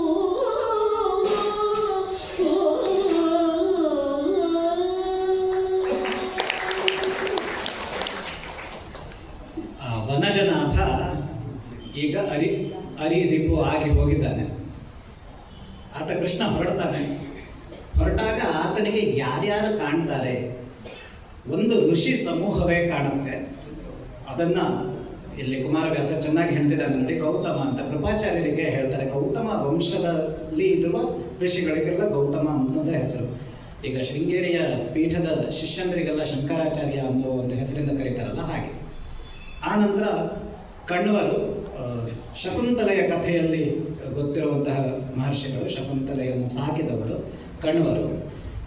ಕಣ್ವರ ಬಗ್ಗೆ ಇನ್ನೊಂದು ವಿಶೇಷ ಅಂದರೆ, ಇದು ಪುರಾಣನಾಮ ಚಿಂತಾಮಣಿ ಬೆನಗಲ್ ರಾಮರಾವ್ ಅವರು ಸಂಪಾದಿಸಿರುವ ಈ ಪುಸ್ತಕದಲ್ಲಿ ಸಿಕ್ಕಿದೆ. ಇದು ದುರ್ಯೋಧನ ಬಂದ ಸರ್ತಿ ಇವರೆದುರುಗಡೆ ತೊಡೆಯನ್ನು ತಟ್ಟುಕೊಂಡು ಸ್ವಲ್ಪ ಅಪಹಾಸ್ಯವನ್ನು ಮಾಡ್ತಾರೆ. ಆಗ ಕಣ್ವರು ಸಿಟ್ಟಿನಿಂದ ಈ ತೊಡೆಗಳಿಂದ ನಿನಗೆ ಸಾವು ಬರಲಿ ಅಂತ ಶಾಪ ಕೊಟ್ಟಿರ್ತಾರೆ. ಹಾಗಾಗಿ ಆ ಕಣ್ವರು ಅಂದರೆ ಕೃಷ್ಣನ ಜೊತೆ ಬರೆದಿದ್ದಾರೆ. ವಿರುದ್ಧವಾಗಿ ಇರುವುದು ಹೇಳಿದರೆ ದುರ್ಯೋಧನ, ಕಣ್ವರಿಗೆ ದುರ್ಯೋಧನನಿಗೆ ಮೊದಲಿಂದ ಆಗ್ತಾ ಇದೆ. ಅಂದರೆ ಕೃಷ್ಣನ ರೀತಿಯ ಸಮಾನ ಮನಸ್ಕ ಋಷಿಗಳೇ ಇದ್ದಾರೆ. ಆನಂತರ ಗಾರ್ಗ್ಯ ಅಂದರೆ ಈ ಕೃಷ್ಣ ಇತ್ಯಾದಿಯವರ ಗುರು, ಅಂಗೀರಸ ಅಂದರೆ ಬೃಹಸ್ಪತಿ, ಅಂಗೀರಸಸ್ಯ ಅಪತ್ಯಂ ಪುಮಾನ್ ಅಂಗೀರಸ, ಪರಾಶರ ಅಂದರೆ ವಸಿಷ್ಠರ ಮೊಮ್ಮಗ, ಶ್ವೇತಕೇತು ಅಂದರೆ ಉದ್ಧಾಲಕ ಮಹರ್ಷಿಯ ಹೆಸರನ್ನು ಕೇಳಿರ್ಬೋದು, ಅವರ ಮಗ ಅಂದರೆ ಆರುಣಿ ಅಂತ. ಇಂತಹ ಹಲವಾರು ಋಷಿಗಳು, ಅಂದರೆ ಇದರಲ್ಲಿ ಹಲವಾರು ಋಷಿಗಳು ದುರ್ಯೋಧನನಿಗೆ ಮಧ್ಯ ನೀನು ಧರ್ಮದ ಪರವಾಗಿ ಇರಬೇಕು, ಪಾಂಡವರಿಗೆ ನೀನು ಕೆಟ್ಟದ್ದನ್ನು ಮಾಡ್ತಿದ್ದಿ, ತಿದ್ದಿಕೊಳ್ಳು ಅಂತ ಹೇಳಿರುವ ಹಲವಾರು ಋಷಿಗಳು ಕೃಷ್ಣನಿಗೆ ಎದುರಾಗ್ತಾರೆ. ಕೃಷ್ಣ ಅವರಷ್ಟು ಜನನ್ನು ಕರ್ಕೊಂಡು ಇವರನ್ನು ಉಪಚರಿಸಿದನು, ಹಸ್ತಿನಪುರಿಗೆ ಸಂಗಾತ ಬಹೆವೆಂದಿನನು ಬರಹೇಳಿದನು. ಸಕಲ ಮಹಾತಪೋದನರ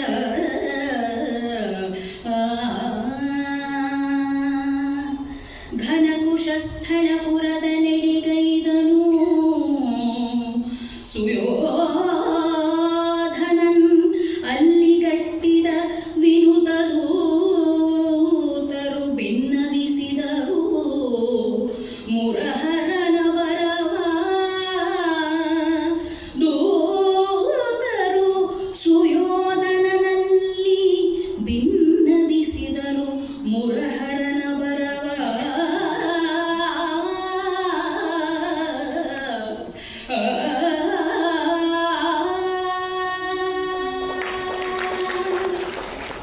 ಆ ಋಷಿಗಳನ್ನ ಯಾಕೆ ಕರ್ಕೊಂಡು ಹೋಗ್ತಾನೆ ಅಂದರೆ, ಕೆಲವೊಮ್ಮೆ ನಮ್ಮ ಜೊತೆ ಹಿರಿಯರು ತಿಳಿದವರು ಇದ್ದಾಗ ನಾವು ಮಾತಿನ ಭರದಲ್ಲಿ ಒಂದಷ್ಟು ಅಂಶಗಳನ್ನು ಬಿಡಬಹುದು, ಆದರೆ ಅವರು ಅದನ್ನು ಸೇರಿಸ್ತಾರೆ.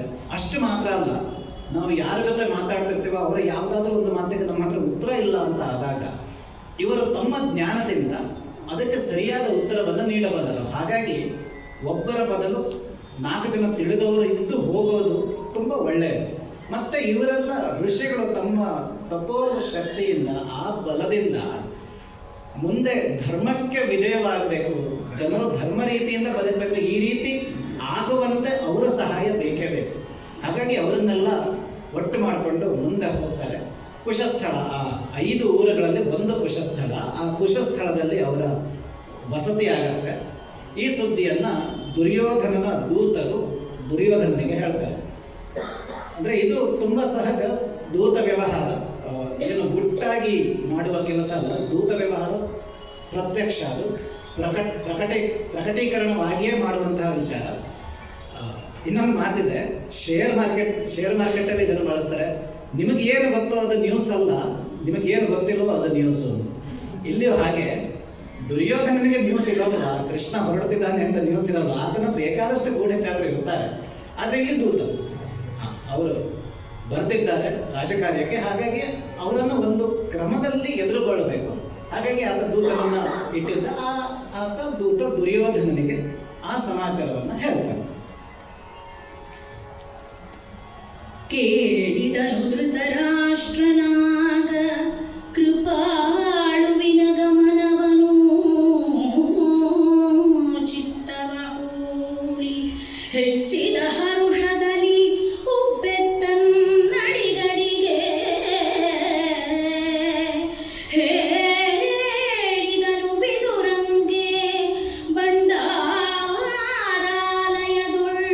ಉಳ್ಳ ಅಮಳ ಮೌಕ್ತಿಕ ಜಾಳಿಗೆಯ ಪೆಟ್ಟಿಗೆಯೊಳಾಯಿಸು ವರಸುರತ್ನಗಳ ಪೆಟ್ಟಿಗೆಯೊಳ್ ಆಯಿಸು ವರಸುರತ್ನಗಳ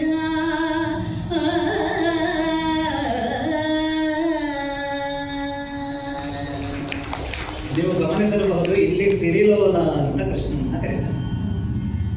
ಆನಂತರ ಮುಂದೆ ಸಿರಿಯ ವರ್ಣನೆಯೇ ಇದೆ. ದುರ್ಯೋಧನನಿಗೆ ಹೋದ ಸಮಾಚಾರ ಧೃತರಾಷ್ಟ್ರನಿಗೂ ಹೋಗುತ್ತೆ. ಕೃಷ್ಣ ಬರ್ತಾ ಇದ್ದಾನೆ ಅಂತ. ಕೃಷ್ಣ ಬರೋದು ಅಂದ್ರೆ ತುಂಬ ದೊಡ್ಡ ಮಾತು. ಹಾಗಾಗಿ ಆತನನ್ನು ಉಚಿತವಾಗಿಯೇ ಸತ್ಕರಿಸಬೇಕು, ಉಚಿತವಾಗಿಯೇ ಸ್ವಾಗತಿಸಬೇಕು. ಅದಕ್ಕೆ ಸರಿಯಾದ ವ್ಯಕ್ತಿ ಯಾರು? ವಿದುರ. ಕೊನೆಗೂ ಧೃತರಾಷ್ಟ್ರ ಸ್ವಲ್ಪ ಸರಿಯಾಗಿ ಯೋಚನೆ ಮಾಡಿರೋ ಹಾಗಿದೆ. ಅಥವಾ ಕೃಷ್ಣನಂತಹ ವ್ಯಕ್ತಿ ನಮ್ಮ ಬಳಿ ಬಂದಾಗ ಇದ್ದ ಒಂದಷ್ಟು ಕೆಟ್ಟ ಅಂಶವೂ ದೂರ ಆಗತ್ತೇನೋ, ಇದು ಅದರ ಸೂಚನೆಯೂ ಇರಬಹುದು. ಹೇಳ್ತಾನೆ, ವಿದುರನನ್ನ ಕರೀತಾನೆ, ದುರ್ಯೋಧನನ್ನ ಕರೆಯೋದಿಲ್ಲ. ವಿದುರನನ್ನ ಕರೆದು ಹೇಳ್ತಾನೆ, ನಮ್ಮ ಭಂಡಾರಾಲಯ, ನಮ್ಮ ಮುತ್ತು ರತ್ನಗಳು ಅಥವಾ ಎಲ್ಲ ಅಮೂಲ್ಯ ವಸ್ತುಗಳು ಇಡುವ ಆ ಜಾಗಕ್ಕೆ ಹೋಗು, ಆ ಆಲಯಕ್ಕೆ ಹೋಗು. ಅಲ್ಲಿದ್ದ ಮೌಕ್ತಿಕ ಜಾಳಿಯ ಪೆಟ್ಟಿಗೆ, ಆ ಮುತ್ತುಗಳ ಪೆಟ್ಟಿಗೆಯನ್ನ ತೆಗೆದು ವರಸು ರತ್ನಗಳ, ಆ ಒಳ್ಳೊಳ್ಳೆಯ ರತ್ನಗಳನ್ನು ಆರಿಸು. ಮುತ್ತು ಅಂದ್ರೇ ಒಳ್ಳೆಯದು, ಸಮುದ್ರದಿಂದ ಸಿಕ್ಕಿರುವಂಥದ್ದು ತುಂಬ ಒಳ್ಳೆಯದು. ಅದರಲ್ಲಿ ಇನ್ನೂ ಒಳ್ಳೆಯ ವಿಚಾರ ಅಂದರೆ ರತ್ನಾಕರ ಅಂತ ಸಮುದ್ರಕ್ಕೆ ಹೇಳ್ತೇವೆ. ಅಂದರೆ ತುಂಬ ಅಮೂಲ್ಯ ವಸ್ತುಗಳನ್ನು ಅವರು ಒಂದು ಜಾಗದಲ್ಲಿ ಇಟ್ಟಿದ್ದಾರೆ.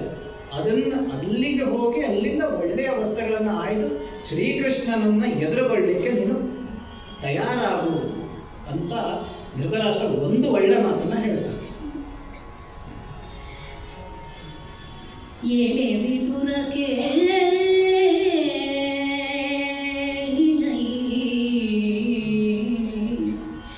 ಏನೇ ವಿದುರಕ್ಕೆ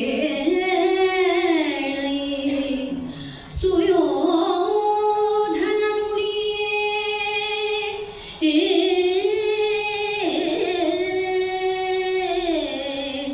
ಸಕಲ ಮಹಾಪ್ರಧಾನರು ನಳಿನ ನಾಭನ ನಿದಿರುಗೊಳಲಿ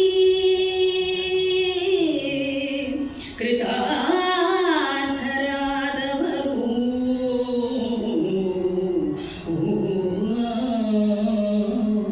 ಹೊಳಲು ಗುಡಿ ತೋರಣದಲ್ಲಿ ಸೇರಲಿ ಕಡಸ ಕನ್ನಡಿ ಸಹಿತ ನಡೆಯಲಿ ನಳಿನ ವದನೆಯರೆಂದು ನೇಮಿಸಿದನು ಮಹಿಪಾಲ.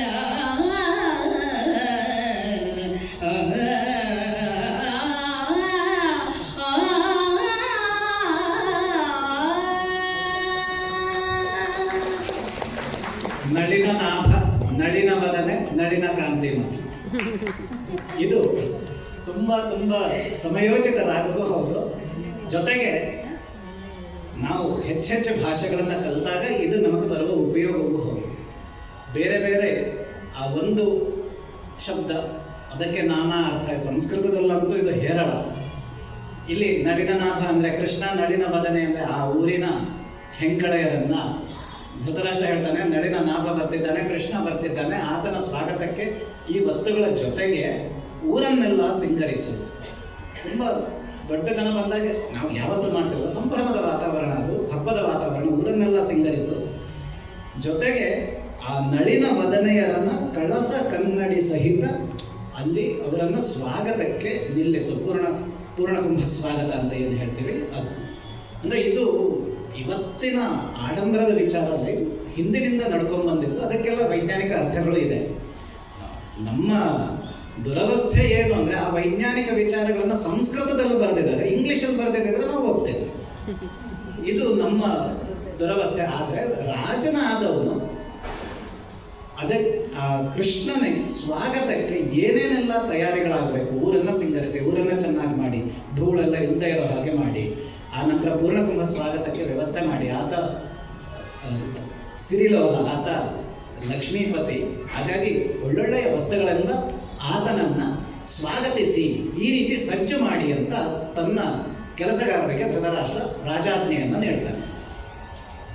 ತೆಗೆಸು ವಸ್ತುವನಿಯದಿರು, ತೆಗೆಸು ವಸ್ತುವನಿಯದಿರು,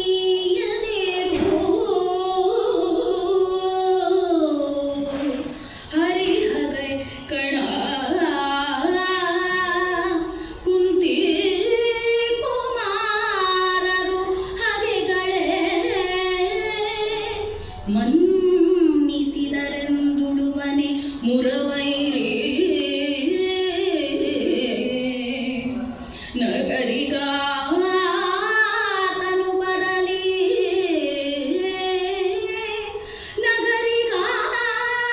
ನಗರಿಗಾತನು ಬರಲಿ, ಯಾದವನ ಅಗಳು ತನಗೆ ಔಷಧಿಯ ಬಲ್ಲೆನು, ಬೇರು ಕೆಡಹುವೆನೆಂದು ನುಡಿದನು, ಬಿಗಿದು ಕೆಡಹುವೆನೆಂದು ನುಡಿದನು ಕೌರವರಾಯ.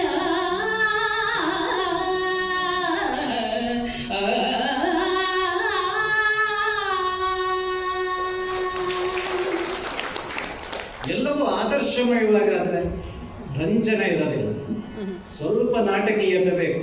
ನಾಟ ಯಾರು ಬರ್ತಾರೆ? ಕೌರವರಾಯ. ಎಂತಹ ಮಾತು ಹೇಳ್ತಾನೆ, ತೆಗೆ ಸುವಸ್ತುವನೀಯದಿರು. ವಿದುರಂಗೆ ಹೇಳಿರ್ತಾನಲ್ಲ, ಒಳ್ಳೊಳ್ಳೆ ವಸ್ತುಗಳನ್ನು ಎತ್ತಿ ಇಡುವಂತ. ಕೌರವ ಬಂದು ಹೇಳ್ತಾನೆ, ತೆಗೆ ಅದನ್ನೆಲ್ಲ ಕೊಡಬಾರ್ದು. ಅಥವಾ ತೆಗೆಸು ವಸ್ತುವನೀಯದಿರು. ಧೃತರಾಷ್ಟ್ರಗೂ ಹೇಳಬಲ್ಲಾಯ್ತ, ತೆಗೆಸು, ಎಲ್ಲ ತೆಗೆಸು, ವಸ್ತುವನೀಯದಿರು, ಏನು ಕೊಡಬೇಡ ಅಲ್ಲಿ. ಇದು ದುರ್ಯೋಧನನ ಕಥೆ.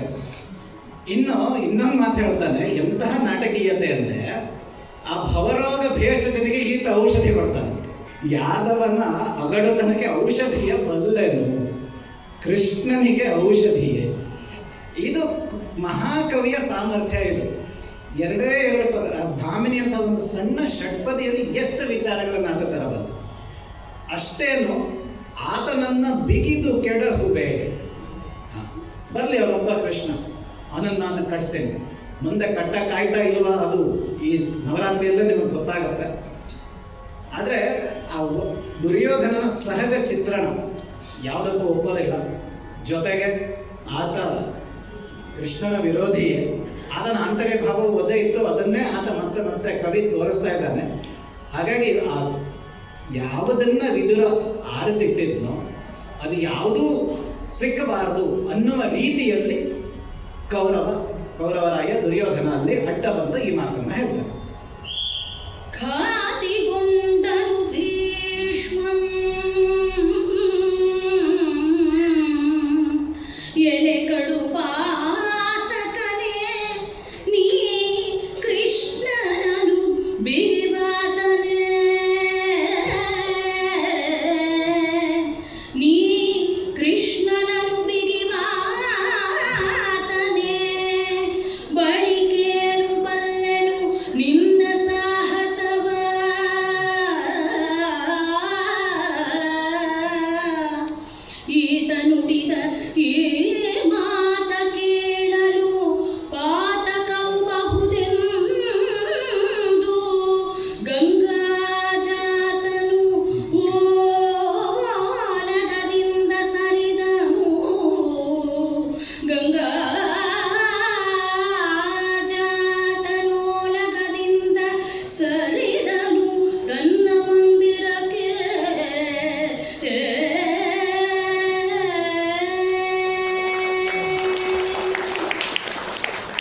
ಊರೆಲ್ಲ ಕೊಳ್ಳೆ ಹೋದ ಮೇಲೆ ದಿಟ್ಟಿ ಬಾಗಿಲು ಹಾಕಿದ್ರಂತೆ ಅನ್ನೋದು ನಾಣ್ಣುಡಿ. ದುರ್ಯೋಧನ ಈ ಮಾತನ್ನು ನಾನು ಅವನನ್ನು ಬಿಗಿದು ಕಟ್ತೀನಿ ಅಂತ ಆದಾಗ ಭೀಷ್ಮಾಚಾರ್ಯರಿಗೆ ಜ್ಞಾನೋದಯ ಆಗುತ್ತೆ. ದ್ರೌಪದಿ ತೊಂದರೆಯಲ್ಲಿದ್ದಾಗ ಸಭೆಯಲ್ಲಿ ಶ್ರೀಕೃಷ್ಣ ಇರಲಿಲ್ಲ. ಅಲ್ಲಿದ್ದ ಹಿರಿಯರಂದ್ರೆ ಭೀಷ್ಮಾಚಾರ್ಯರು. ಆಗ ಅವರಿಗೆ ಆ ಧರ್ಮದ ಬೋಧನೆ ಇರಲಿಲ್ವೇ? ಮಹಾಭಾರತದ ಮಾತು, ನ ಧರ್ಮ ಸೋಕ್ಷಾತ್ ಸುಭಗೆ ವಿವೇಕ್ತು ಶಕ್ತೋಮಿ ತೇ ಪ್ರಶ್ನಮಿಮಂ ಯಥಾವತ್ ಅಂತ.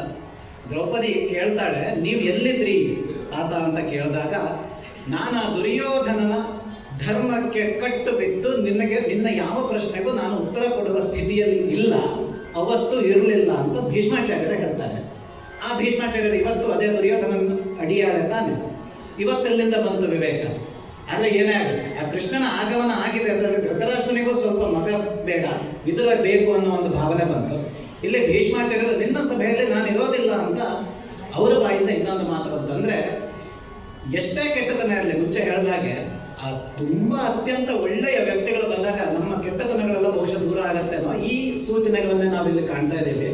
ಆ ಗಂಗಾ ಜಾತ ನಿನ್ನ ಅರಮನೆಯಲ್ಲಿ ನಾನು ಇರೋದಿಲ್ಲ ಅಂತ ಸಭಾತ್ಯಾಗವನ್ನು ಮಾಡ್ತಾನೆ.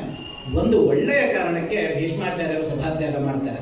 ಭೀಷ್ಮಾಚಾರ್ಯರು ಹಲವಾರು ಬಾರಿ ಧರ್ಮವನ್ನು ಕಾಪಾಡಿದ್ದಾರೆ, ಇಲ್ಲ ಅಂತಿಲ್ಲ. ಆದರೆ ನೂರಾರು ಒಳ್ಳೆ ಕೆಲಸ ಮಾಡೋರು ಒಂದೆರಡು ಕೆಟ್ಟ ಕೆಲಸ ಮಾಡಿದ್ರು. ಆ ಎರಡು ಕೆಟ್ಟ ಕೆಲಸಗಳ ಶಾಶ್ವತವಾಗಿ ನೆನಪಿರುತ್ತೆ ಬಿಟ್ಟರೆ ಆ ಒಳ್ಳೆ ಕೆಲಸ ಯಾವತ್ತೂ ನೆನಪಿರೋದು. ಭೀಷ್ಮಾಚಾರ್ಯರಿಗೂ ಅದೇ ಆಗಿದೆ. ಆ ತಾಯಿಗಾಗಿ ರಾಜ್ಯ ಬೇಡ, ಸಿಂಹಾಸನ ಬೇಡ, ಬಂದ ಅಂಬೆ ಏನಾಗಬೇಕು, ತ್ರಿಶಂಕು ಗತಿ ಇಲ್ಲ. ಮುಂದೆ ದ್ರೌಪದಿಯ ಕಷ್ಟ ಕಾಲದಲ್ಲಿ ಆಗಲೂ ಕೃಷ್ಣನೇ ಬರಬೇಕಾಯಿತು. ಆದರೆ ಆ ಮಹಾಭಾರತವನ್ನು ನಾವು ನೋಡ್ತಾ ಹೋದರೆ ನಮಗೆ ಈ ವಿಚಾರಗಳೇ ಇಷ್ಟ ಆಗುತ್ತೆ. Professor KS. ನಾರಾಯಣಾಚಾರ್ಯರಂತೆ ಇವರು ತುಂಬ ಸುಂದರವಾಗಿ ಚಿತ್ರಣವನ್ನು ಕೊಡ್ತಾರೆ. ಹೇಗೆ ಆ ಒಂದು ಧರ್ಮದ ಮಾತಿನಿಂದ ಹೇಗೆ ಯಾವ್ಯಾವಾಗ ಹೇಗೆ ಅವರು ಮಾತಾಡ್ಕೊಳ್ತಾ ಹೋಗ್ತಾರೆ. ಈಗ ಯುಧಿಷ್ಠಿರ ನೋಡಿ, ರಾಜನಿಗೆ ಯಾರಾದರೂ ದ್ಯೂತಕ್ಕೆ ಕರೆದ್ರೆ ಬರಬಾರ್ದು, ಇಲ್ಲ ಅಂತ ಹೇಳಬಾರ್ದು ಅನ್ನೋದು ಧರ್ಮದ ಮಾತು. ಇದನ್ನು ದುರ್ಯೋಧನ ಎರಡೆರಡು ಸರ್ತಿ ಹೇಳ್ತಾನೆ. ಆದರೆ ಒಂದು ಸರ್ತಿ ಕೆಟ್ಟ ಮೇಲೂ ಬುದ್ಧಿ ಬರಲಿಲ್ವ, ಅದು ಯೋಚನೆ ಮಾಡಬೇಕಲ್ಲ.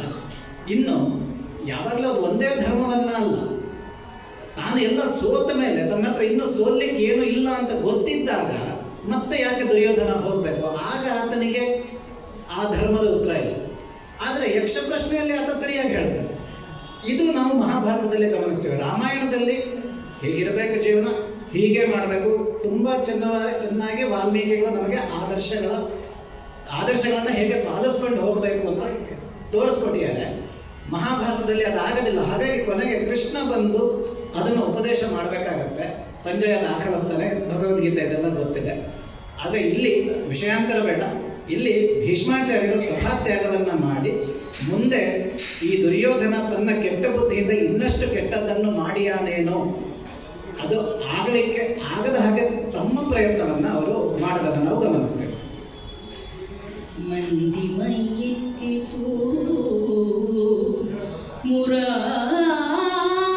ಮುರಾಂತಕನಿಂದು ಮನದುಲವಿನಲಿ ಗಂಗಾನಂದನ ದ್ರೋಣಾದಿಗಳನ್ನೆತ್ತಿದರು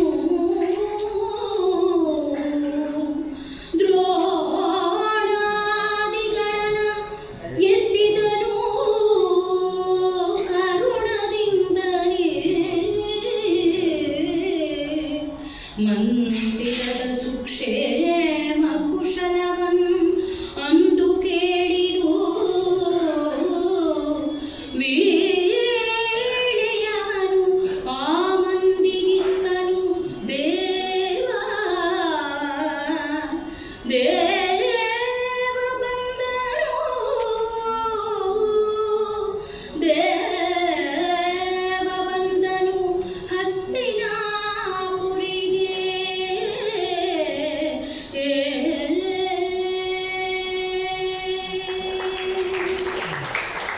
ಶ್ರೀಕೃಷ್ಣ ಕಲ್ಯಾಣದ ಸೂಚನೆಯಿಂದ ಹಸ್ತಿನಾಪುರಕ್ಕೆ ಬರ್ತಾನೆ ಅನ್ನೋದನ್ನು ಕಲ್ಯಾಣ ವಸಂತದಲ್ಲಿ ನಾವು ನೋಡಿದ್ವಿ. ಮುಂದೆ ಪಾಂಡವರಿಗೆ ಅದು ವಸಂತವೇ, ಅನುಮಾನವೇ ಇಲ್ಲ. ಕೃಷ್ಣ ಬರ್ತಾನೆ. ಇತ್ತ ಭೀಷ್ಮಾಚಾರ್ಯರು ಸಭಾತ್ಯಾಗ ಮಾಡಿ ಹೋದರು. ಅದು ಅರಮನೆಯ ಕಥೆ ಆಯಿತು. ಇಲ್ಲಿ ಊರನ್ನು ಸಿಂಗರಿಸಿ ಅಂತ ಧೃತರಾಷ್ಟ್ರ ಹೇಳಿರ್ತಾನಲ್ಲ, ಆ ಊರಿಗೆ ಬರ್ತಾರೆ. ಅದೊಂದು 2-3 ಪದ್ಯಗಳ ವರ್ಣನೆ ಇದೆ, ನಾವು ಒಂದನ್ನು ಮಾತ್ರ ತಗೊಂಡಿದ್ವಿ. ಕೃಷ್ಣ ಊರಿಗೆ ಬಂದ ಕೂಡಲೇ ಜನರ ಹೇಗೆ ಅವರ ಜೊತೆ ಅಂದರೆ ಕೃಷ್ಣನ ಜೊತೆ ಜನರ ವ್ಯವಹಾರ ಹೇಗಿತ್ತು ಅಂದರೆ, ಮಂದಿ ಮೈಯಕ್ಕಿತು ಮನದೊಲವಿನಲ್ಲಿ, ತುಂಬ ಖುಷಿ ಆಯ್ತು ಅವರಿಗೆ, ಅತ್ಯಂತ ಸಂತಸ ಆಗಿ ಆ ಕೃಷ್ಣನ ಮೇಲೆ ಅವನ ಮೇಲೆ ಬೀಳಕ್ಕೆ ಹೋದ್ರು.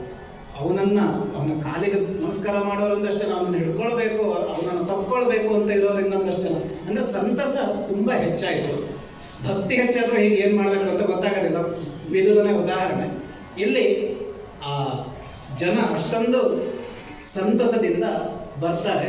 ಆ ನಂತರ ಮುಂದಿನ ಮಾತು ನೋಡಿ, ಆ ಗಂಗಾ ನಂದನ ಮತ್ತು ದ್ರೋಣ ಅವರನ್ನ ಕರುಣದಲ್ಲಿ ಮುರಾಂತಕ ಮೇಲೆತ್ತಿದ. ಆ ಅಧರ್ಮಿ ದುರ್ಯೋಧನನ ಜೊತೆ ಇದ್ದು ಬಿದ್ದು ಹೋಗಿದ್ದಾರೆ. ಎತ್ತಬೇಕಲ್ವಾ? ಯಾರು ಎತ್ತಬೇಕು? ಶ್ರೀಕೃಷ್ಣನೇ ಸರಿ ಇದೆ, ಬೇರೆ ಯಾರು? ಅವ್ರಿಗೆ ಗೊತ್ತಿಲ್ವಾ? ಶಸ್ತ್ರಾದಪಿ ಶರಾದಪಿ, ಇದು ದ್ರೋಣಾಚಾರ್ಯರ ಗಳಿಕೆ. ಎದುರು ಬಂದವರನ್ನ ಅವರು ಬಾಣ ಅಥವಾ ಮಂತ್ರ ಯಾವುದರಿಂದಲೂ ಅವರು ನಾಶ ಮಾಡಬಲ್ಲರು. ಅಷ್ಟು ತಿಳುವಳಿಕೆ, ಅಷ್ಟು ಶಕ್ತಿ ಇದ್ದ ಮನುಷ್ಯ. ಭೀಷ್ಮಾಚಾರ್ಯರು ಮುಂಚೆ ನೋಡಿದ್ವಿ, ಭೀಷ್ಮಾಚಾರ್ಯರು ಅತಿ ಶಕ್ತಿವಂತರೆ. ಆದರೆ ಅವರು ಆ ಅಧರ್ಮಿ ದುರ್ಯೋಧನನ ಜೊತೆ ಸೇರಿಕೊಂಡು ನೈತಿಕವಾಗಿ ಬಿದ್ದೋಗಿದ್ದಾರೆ. ಅವರನ್ನ ಶ್ರೀಕೃಷ್ಣ ಮೇಲೆತ್ತಾನೆ. ಇದೇನು ನಮಸ್ಕಾರ ಮಾಡಿರೋ ಹಿಡಿದು ಎತ್ತಿದ್ದಲ್ಲ, ಅವರನ್ನು ನೈತಿಕವಾಗಿ ಮೇಲೆತ್ತಾನೆ. ದ್ರೌಪದಿಯನ್ನ ಶಾರೀರಿಕ ಹಾಗೂ ನೈತಿಕ ಎರಡರಿಂದಲೂ ಮೇಲೆತ್ತಾನೆ. ಅವರನ್ನ ಮೇಲೆತ್ತಿ ಆನಂತರ ಉಚಿತವಾದ ರೀತಿಯಲ್ಲಿ ಉಚಿತವಾದ ರೀತಿಯಲ್ಲಿ ಅವರನ್ನು ಸ್ವಾಗತಿಸಿ ಅವರಿಗೆ ಸಲ್ಲಬೇಕಾದ ಗೌರವಗಳನ್ನೆಲ್ಲ ಕೊಟ್ಟು ಶ್ರೀಕೃಷ್ಣ ಹಸ್ತಿನಾಪುರಿ ಅಂದರೆ ಮುಂದೆ ಅರಮನೆಯತ್ತ ಮುಂದುವರಿದ. ಹೊಗಳುತ್ತ ಐತಂದ ಅಸುರರಿಗೂ ಗಜನಗರವನು ಹೊಕ್ಕನು ಸುಯೋಧನನ ಅಗಣಿತ ಐಶ್ವರ್ಯವ ಮಹಾದೇವನುತ ನಲವಿನಲಿ ಬಿಗಿದ ಬೀದಿಯ ನಯದ ನೆಲೆಗಟ್ಟುಗಳ ಮಣಿಮಯ ಮಧುಪ್ಪರಿಗೆಗಳ ಕೇರಿಗಳೊಳಗೆ ಬರುತ್ತಿದ್ದನು. ಹೇ ಮಧುಪ್ಪರಿಗೆಗಳ ಕೇರಿಗಳೊಳಗೆ ಬರುತ್ತಿದ್ದನು ಮುರಧ್ವಂಸಿ.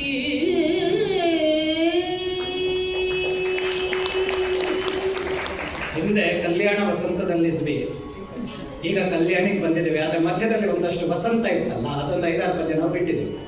ಆ 5-6 ಪದ್ಯಗಳಲ್ಲಿ ಹಸ್ತಿನಾಪುರಿಯ ಉದ್ಯಾನಗಳ ವರ್ಣನೆ ಇದೆ. ಸೂಚ್ಯವಾಗಿ ಅಂದರೆ ಒಂದರಲ್ಲಿ ಯಾವ್ಯಾವ ರೀತಿಯ ಹಕ್ಕಿಗಳಿದ್ವು, ದುಂಬಿ, ಹಂಸ, ಕೋಗಿಲೆ, ಕೊಕ್ಕರೆ, ಕ್ರೌಂಚ ಪಕ್ಷಿ, ಚಕ್ರವಾಕ, ಈ ರೀತಿ ಹಲವಾರು ಪಕ್ಷಿಗಳಿದ್ವು. ಇನ್ನೊಂದರಲ್ಲಿ ಯಾವ್ಯಾವ ರೀತಿಯ ಹಣ್ಣುಗಳಿದ್ವು, ಖರ್ಜೂರ, ದಾಳಿಂಬೆ, ಹಲವಾರು ರೀತಿಯ ಉಪವನಗಳಲ್ಲಿ ಹಣ್ಣುಗಳಿದ್ವು. ಮತ್ತೊಂದು ಪದ್ಯದಲ್ಲಿ ಯಾವ್ಯಾವ ರೀತಿಯ ಬಳ್ಳಿಗಳಿದ್ವು, ಮತ್ತೊಂದರಲ್ಲಿ ಯಾವ್ಯಾವ ರೀತಿಯ ಹೂವುಗಳಿದ್ವು. ಈ ರೀತಿ ಆ ವಸಂತದ ವರ್ಣನೆ ಇತ್ತು.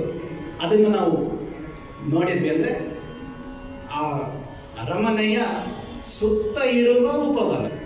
ಸಾಮಾನ್ಯ ರಾಜ ಅಲ್ಲ, ಚಕ್ರವರ್ತಿ. ಅಂದರೆ ಇಡೀ ಭರತ ಮಂಡಲದ ಎಲ್ಲ ರಾಜರಿಗೆ ಆತ ಮೇಲಿನ ರಾಜ. ಹಾಗಾಗಿ ಲಕ್ಷ್ಮಿ ಕಾಲು ಮುರ್ಕೊಂಡು ಬಿದ್ದಿದ್ಲು ಅಂತ ನಾವು ಏನು ಆಡಮಾತಿನಲ್ಲಿ ಹೇಳ್ತೇವೆ, ಅಲ್ಲಿ ಅದೇ ಸಂದರ್ಭ.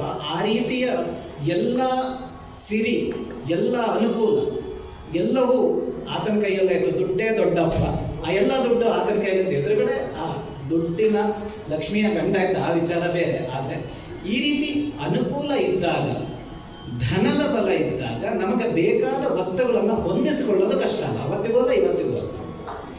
ಹಾಗಾಗಿ ಆತ ಉತ್ತಮೋತ್ತಮ ತಳಿಯ ಮರಗಿಡಗಳನ್ನು, ಉತ್ತಮೋತ್ತಮ ತಳಿಯ ಪ್ರಾಣಿ ಪಕ್ಷಿಗಳನ್ನು ಆತನ ಉದ್ಯಾನವನದಲ್ಲಿ ಇಟ್ಟುಕೊಂಡಿದ್ದ. ಅಲ್ಲಿ ನಡೆದಾಡಿದವರಿಗೆ ಆಹ್ಲಾದಕರವಾಗಿ ಸಂತಸ ತುಂಬಲಿ ಅಂದರೆ ಅವರೇ ರಾಜಮನೆತನದವರಿಗೆ ಸಂತಸದಾಯಕ ವಾತಾವರಣವನ್ನು ದುರ್ಯೋಧನ ನಿರ್ಮಿಸಿಕೊಂಡಿದ್ದ. ಅದನ್ನೆಲ್ಲ ನೋಡ್ತಾ, ಅದನ್ನೆಲ್ಲ ಹೊಗಳ್ತಾ ಆ ಗಜನಗರ ಅಂತ, ಹಸ್ತಿನಾಪುರಿಯನ್ನು ಕನ್ನಡ ಸಂಸ್ಕೃತದಲ್ಲಿ ಗಜನಗರ ಅಂತ ಇಲ್ಲಿ ಅನುವಾದ ಮಾಡಿದ್ದಾನೆ. ಅದನ್ನೆಲ್ಲ ನೋಡಿ ಆ ಸುಯೋಧನನ ಅಗಣಿತ ಐಶ್ವರ್ಯವನ್ನು ಅದನ್ನೆಲ್ಲ ನೋಡಿ ಆತ ತುಂಬ ನೋಡ್ತಾ ನೋಡ್ತಾ ನೋಡ್ತಾ ಕೃಷ್ಣ ಮುಂದೆ ಬರುತ್ತಾನೆ. ಆ ಅರಮನೆಯ 2-3 ಮಾತುಗಳಲ್ಲಿ ಒಂದು ವರ್ಣನೆ ಇದೆ. ಮೈಸೂರಿನ ಅರಮನೆಯನ್ನು ನಾವು ಕಲ್ಪಿಸ್ಕೊಳ್ಬಹುದು, ಯಾಕಂದರೆ ನಮಗೆ ಆ ಅರಮನೆ ಗೊತ್ತಿರಬಲ್ಲ. ಆ ಬಿಗಿದ ಬೀದಿಯ ನಯದ ನೆಲಗಟ್ಟುಗಳ ಮಣಿಮಯ ಹೇಮದುತ್ತರಿಗೆ, ಅಂದರೆ ರತ್ನಮಯವಾದ ನೆಲಗಟ್ಟುಗಳ ಮೇಲೆ ಚಿನ್ನದ ಸೌಧ, ಅಂತಹ ಉಪ್ಪರಿಗೆಗಳು ಉಳ್ಳ ಅರಮನೆ. ಅದನ್ನು ಕೃಷ್ಣ ನೋಡ್ತಾ ನಡ್ಕೊಂಡು ಬರ್ತಾರೆ. ಇದಿರುಗೊಂಡನು ಕಾಣಿಕೆಯ ನಿಕ್ಕಿದನು ಕುಶಲಕ್ಷೇಮವನು ಕೇಳಿದನು ಬಕುತಿಯಲೆರಗಿದನು ಚರಣದಲ್ಲಿ ಧೃತರಾಷ್ಟ್ರ ಸದನವನು ಹೊಕ್ಕಂತೆ ನಿಮಿಷಾರ್ಧದಲ್ಲಿ ಕುಳ್ಳಿರ್ತನ್ ಅನಿಬರನು ಕಳುಹಿದನು ಕಾರುಣ್ಯದಲ್ಲಿ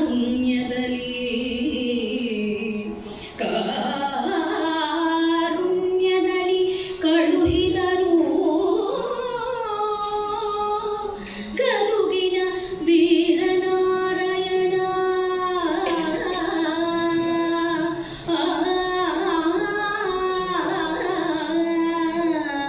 ಗದುಗಿನ ವೀರನಾರಾಯಣ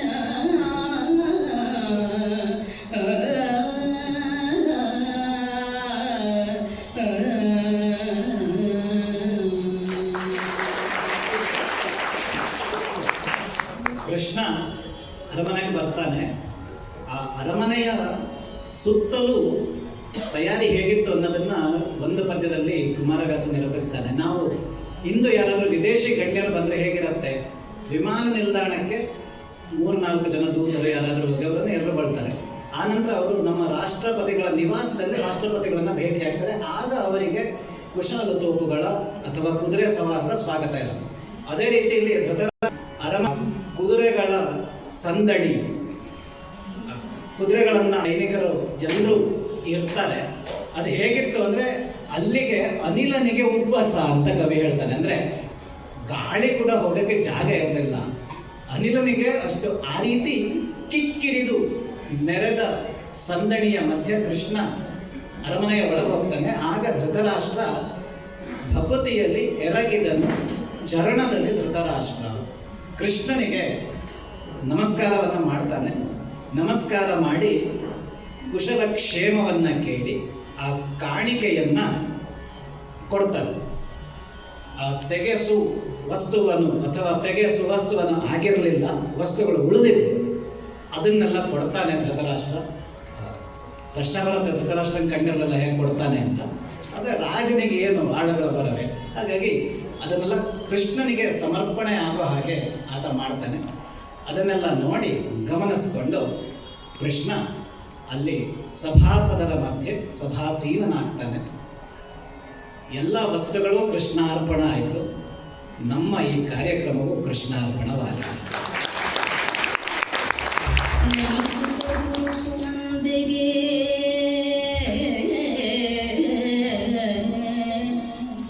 ನಮಿಸುತ್ತ ಗುರು ಸುನಂದಿಗೆ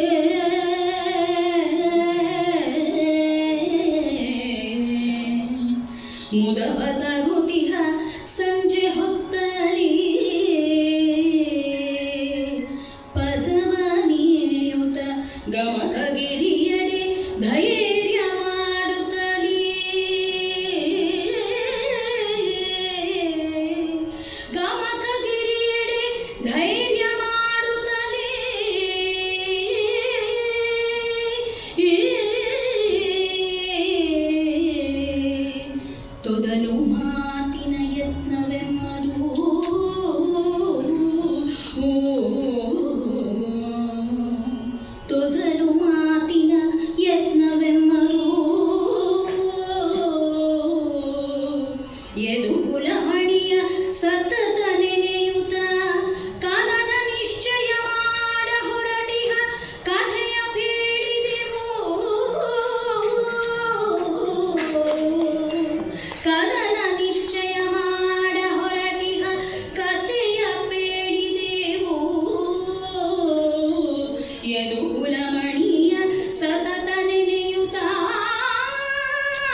ಕರಿಷ್ಯಂತಿ ಏತೆ ದ್ವಯವಪಿ ಆರ್ಧಂನ ಧನ್ಯನ ಆರಂಭಿಸಿ ಅವರಿಬ್ಬರೂ ಸಂಸ್ಕೃತದಲ್ಲಿ ಕನ್ನಡದಲ್ಲಿ ಉದ್ದಾಮ ಸಾಹಿತ್ಯಜ್ಞರು ಅನ್ನೋದನ್ನ ಈ ತುಮಕೂರಿನ ಗಮಕಿಗಳಿಗೆ ಪರಿಚಯಿಸಿದ್ದೀರಿ.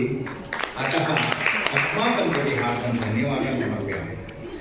ಬಂಧುಗಳೇ, ಭರ್ತೃಹರಿ ಒಂದು ಮಾತು ಹೇಳ್ತಾನೆ, ಸಾಹಿತ್ಯ ಸಂಗೀತ ಕಲಾವಿಹೀನ ಸಾಕ್ಷಾತ್ ಪಶು ಪುಚ್ಛ ವಿಷಾಣಹೀನ ತದ್ಭಾಗಧೇಯಂ ಪರಮಂ ಪಶೂನಾಂ ಅಂತ ಹೇಳಿ.